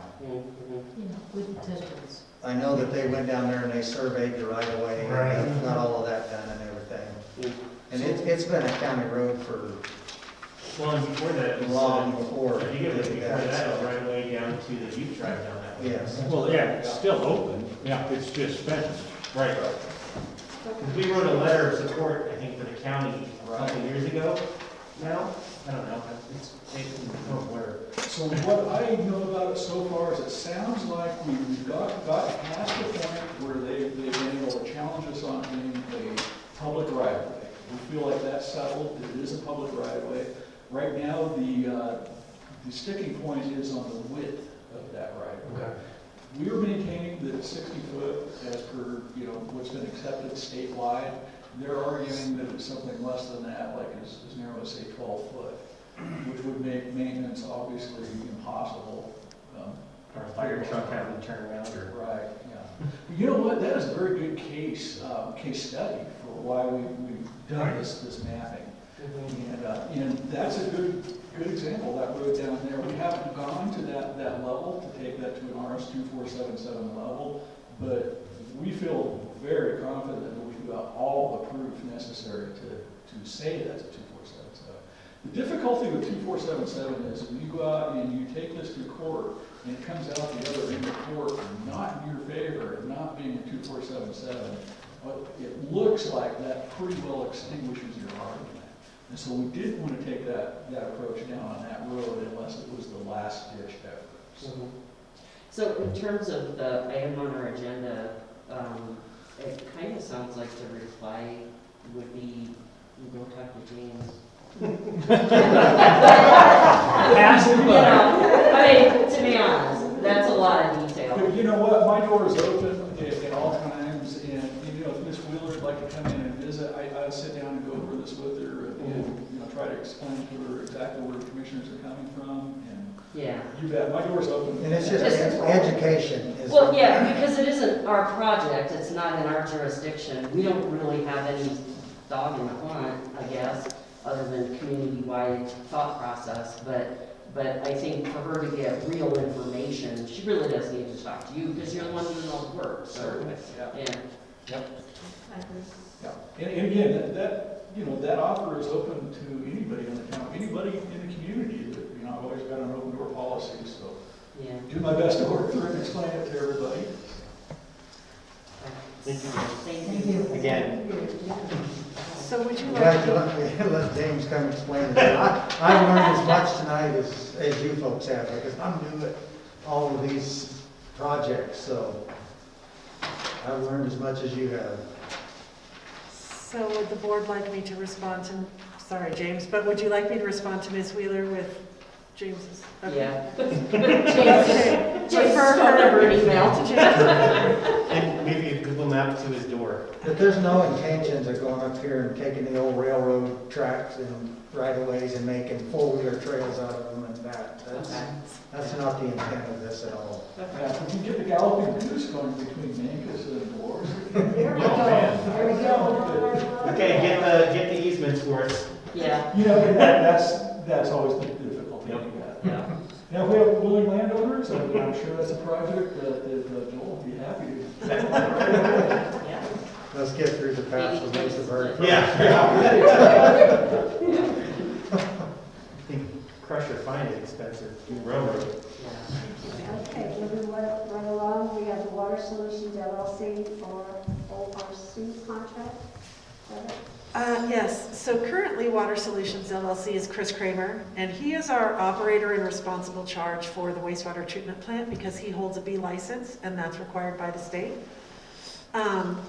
Our water plant, and you may remember, has been reclassified to an A plant instead of a B plant. Our current staff, Robin holds a B license, he is the current operator and responsible charge, but Chris holds actually A licenses for both water and sewer. So we're asking that we can amend the current contract with Chris Kramer to name him as the operator and responsible charge for the water plant as well due to the reclassification. And at the same time, he's agreed to do some extra stuff for us with regard to reporting. We will still do like the daily monitoring and that kind of thing, but like, for example, the wastewater treatment plant, we used to write everything down and email it to the state, and now they're requiring what they call net DMR reporting. It's all automated, and Chris knows how to do all of that, and same thing with the water plant. So things are changing, and with his licensing, he's stayed up on that. So our staff is still going to do the day-to-day. They're going to do the sampling, they're going to complete the preliminary reports and that kind of thing, but Chris is also going to start doing more of the monthly reporting to the state on our behalf as well.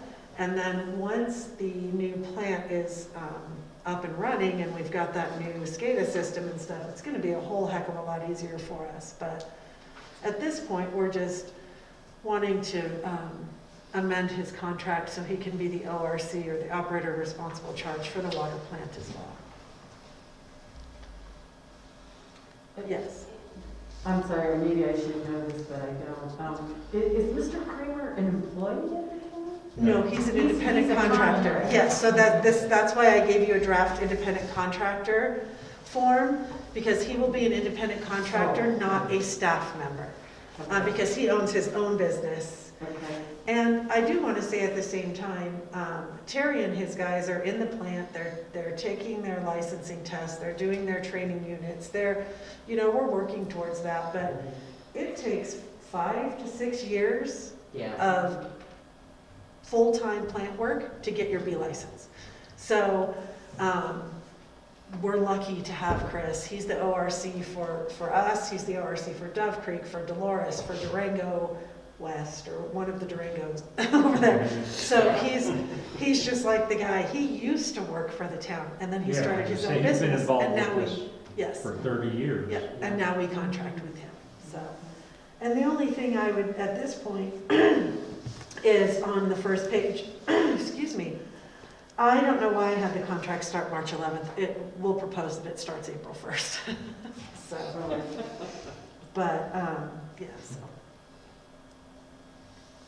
I have a question. What's the need for firearm? Where's a firearm? Did I? C, ABC. Right under where you put Mark. Oh, this is our standard contract, and it's That's just a template, so we just, if it's necessary for the job, basically, the contractor provides it, not the town. So I could take out firearms, I guess, in this particular one, if you'd like me to. It doesn't. Just seems a little odd to me. Yeah. Well, maybe you should fish in a barrel, I don't know. Yeah. For the water plant. I don't know. Maybe the Yeah. treatment I plant. mean, Which maybe for you drinking, fire. water for fighting. Yeah. You know what? I'll just take that out. We'll just take it out. So what does Terry think? Is this good for you? And your crew? Yes. It's an absolute necessity for the town to exist. I mean, it's either that or we shut the plant down, Yeah. so, yeah.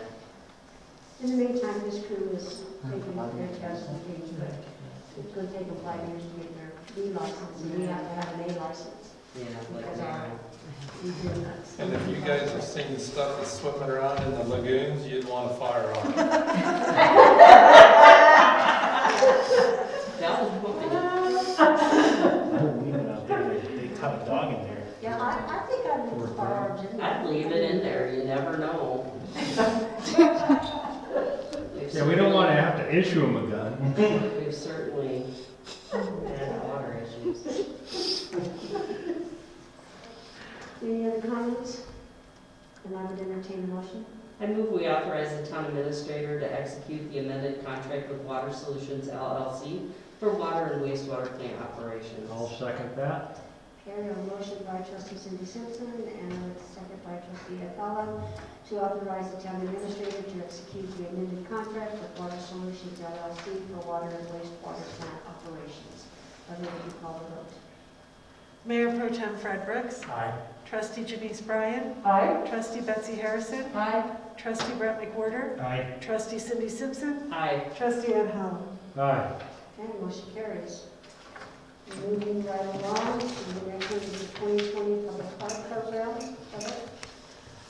You know what, actually, I was gonna ask, based on our conversation tonight and some finances and some bridge, the next item on the agenda, can we table this to maybe the first meeting in April to give me time to get our first quarter financials done? Sure. I've talked to the auditor on each individual topic, Do you want but I'd like to take it do, away?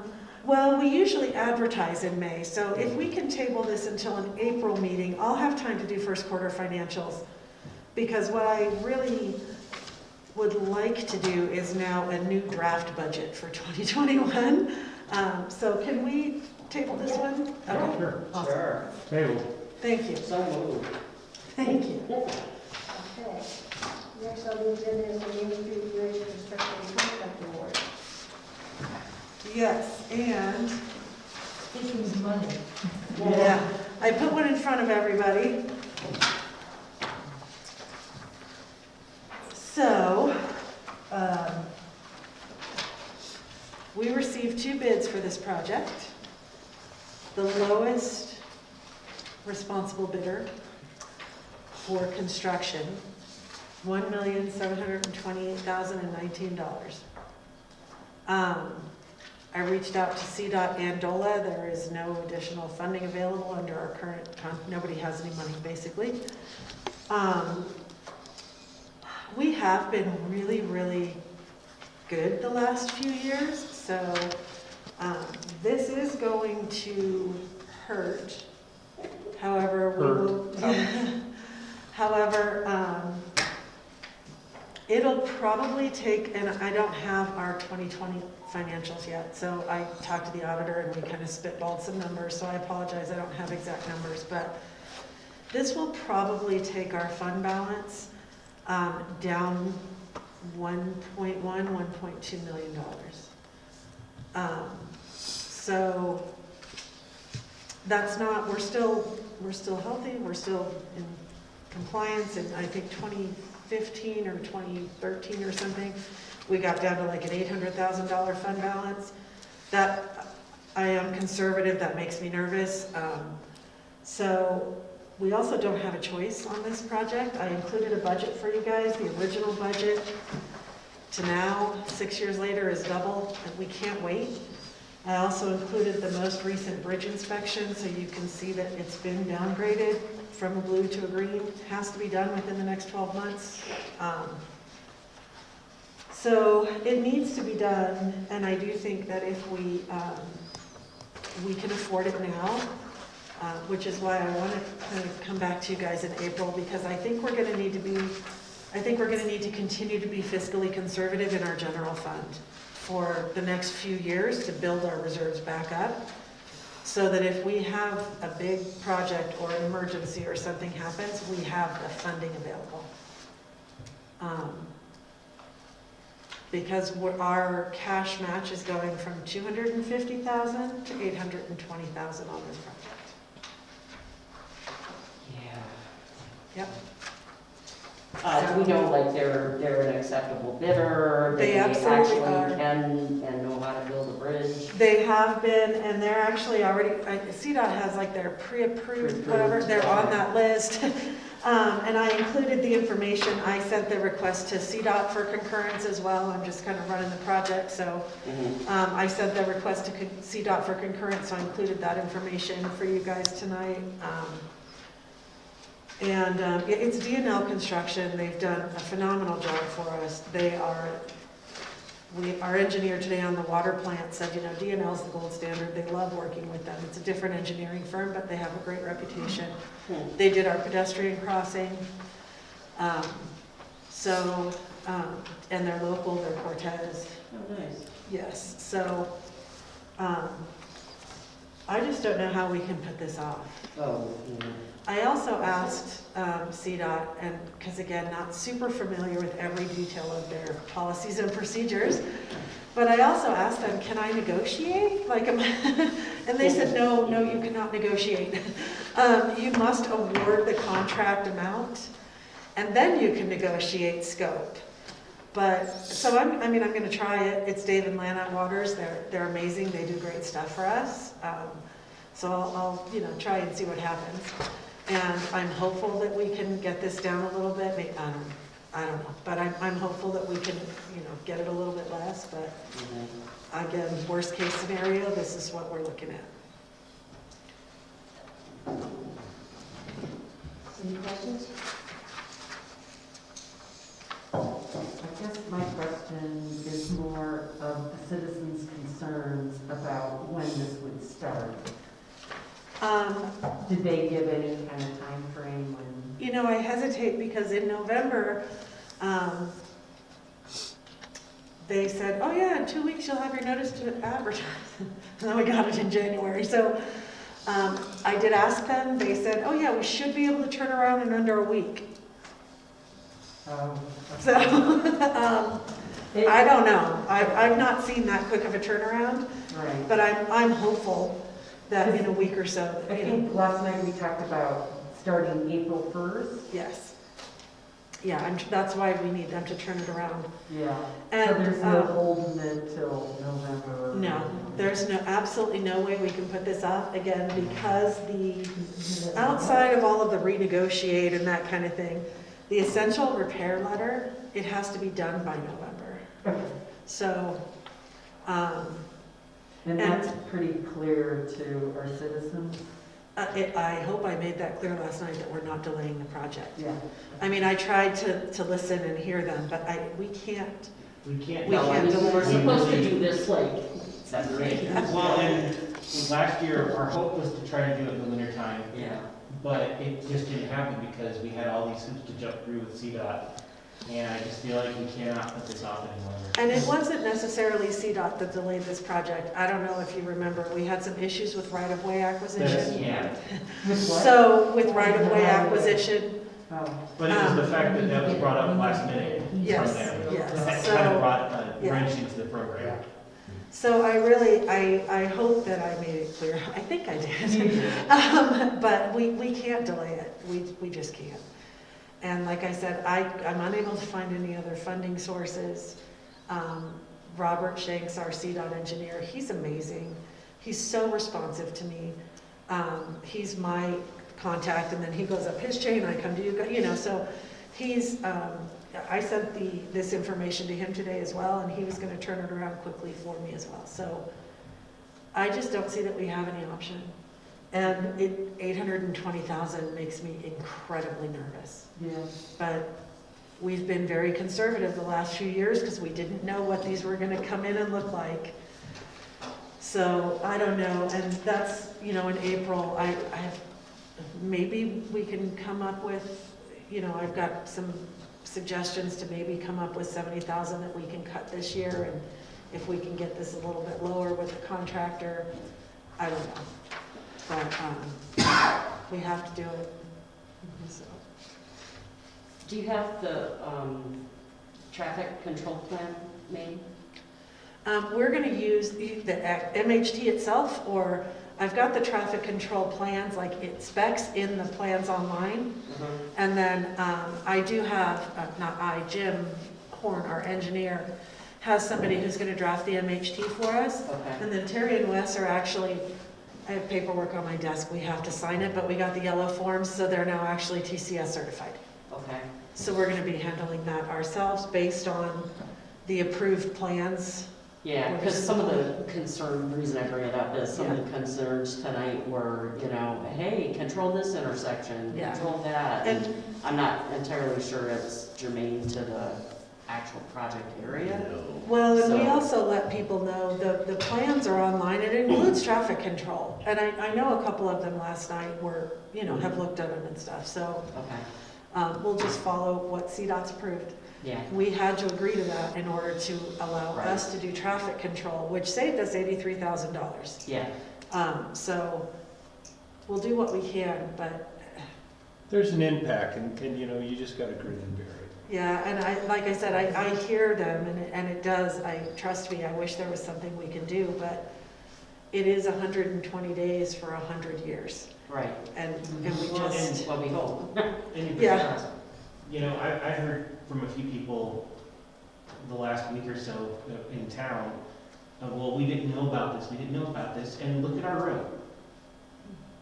We can only include people in the process of this if they're willing to step up and be a part of it too. And I said that to the citizens. I said, I've been on the board for 3 years. I've only had maybe a couple of meetings where we've had more than 2 people in this room to be involved in this, in any of these discussions, and we've done everything we can to involve the community as much as we can, other than going door to door, which is what they want us to do, and we're not going to do that. We don't have the staff to do that, and it's just not what government's supposed to do.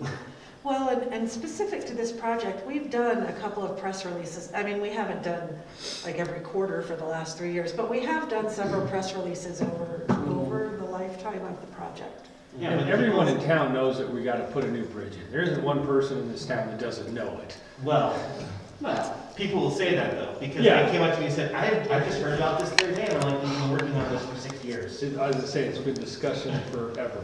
Well, here's the thing, I mean, it's required that we replace it. Yes. It's not. There's no choice. Oh, let's replace a bridge. It really feels like feels good, let's spend $800,000 on a new bridge just for the hell of it. Yeah. You know, Yeah.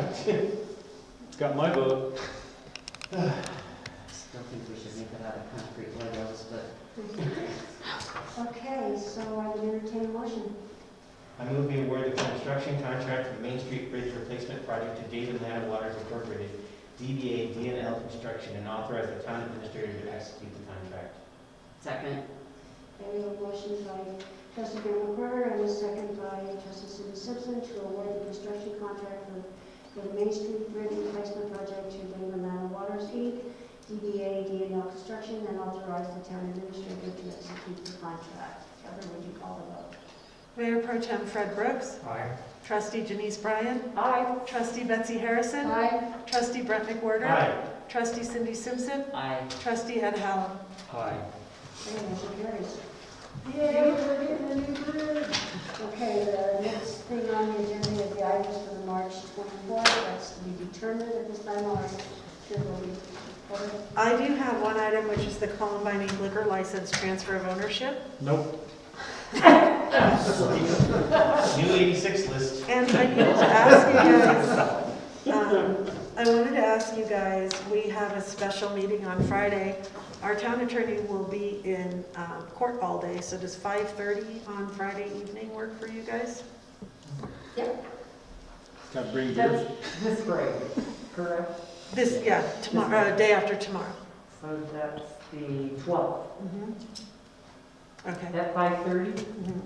So we'll come here and we'll call David from here. Okay. And then the IGA. Oh, and it's not called dispatch, it's called the Cortez Communications Center, IGA, with the marshal's office.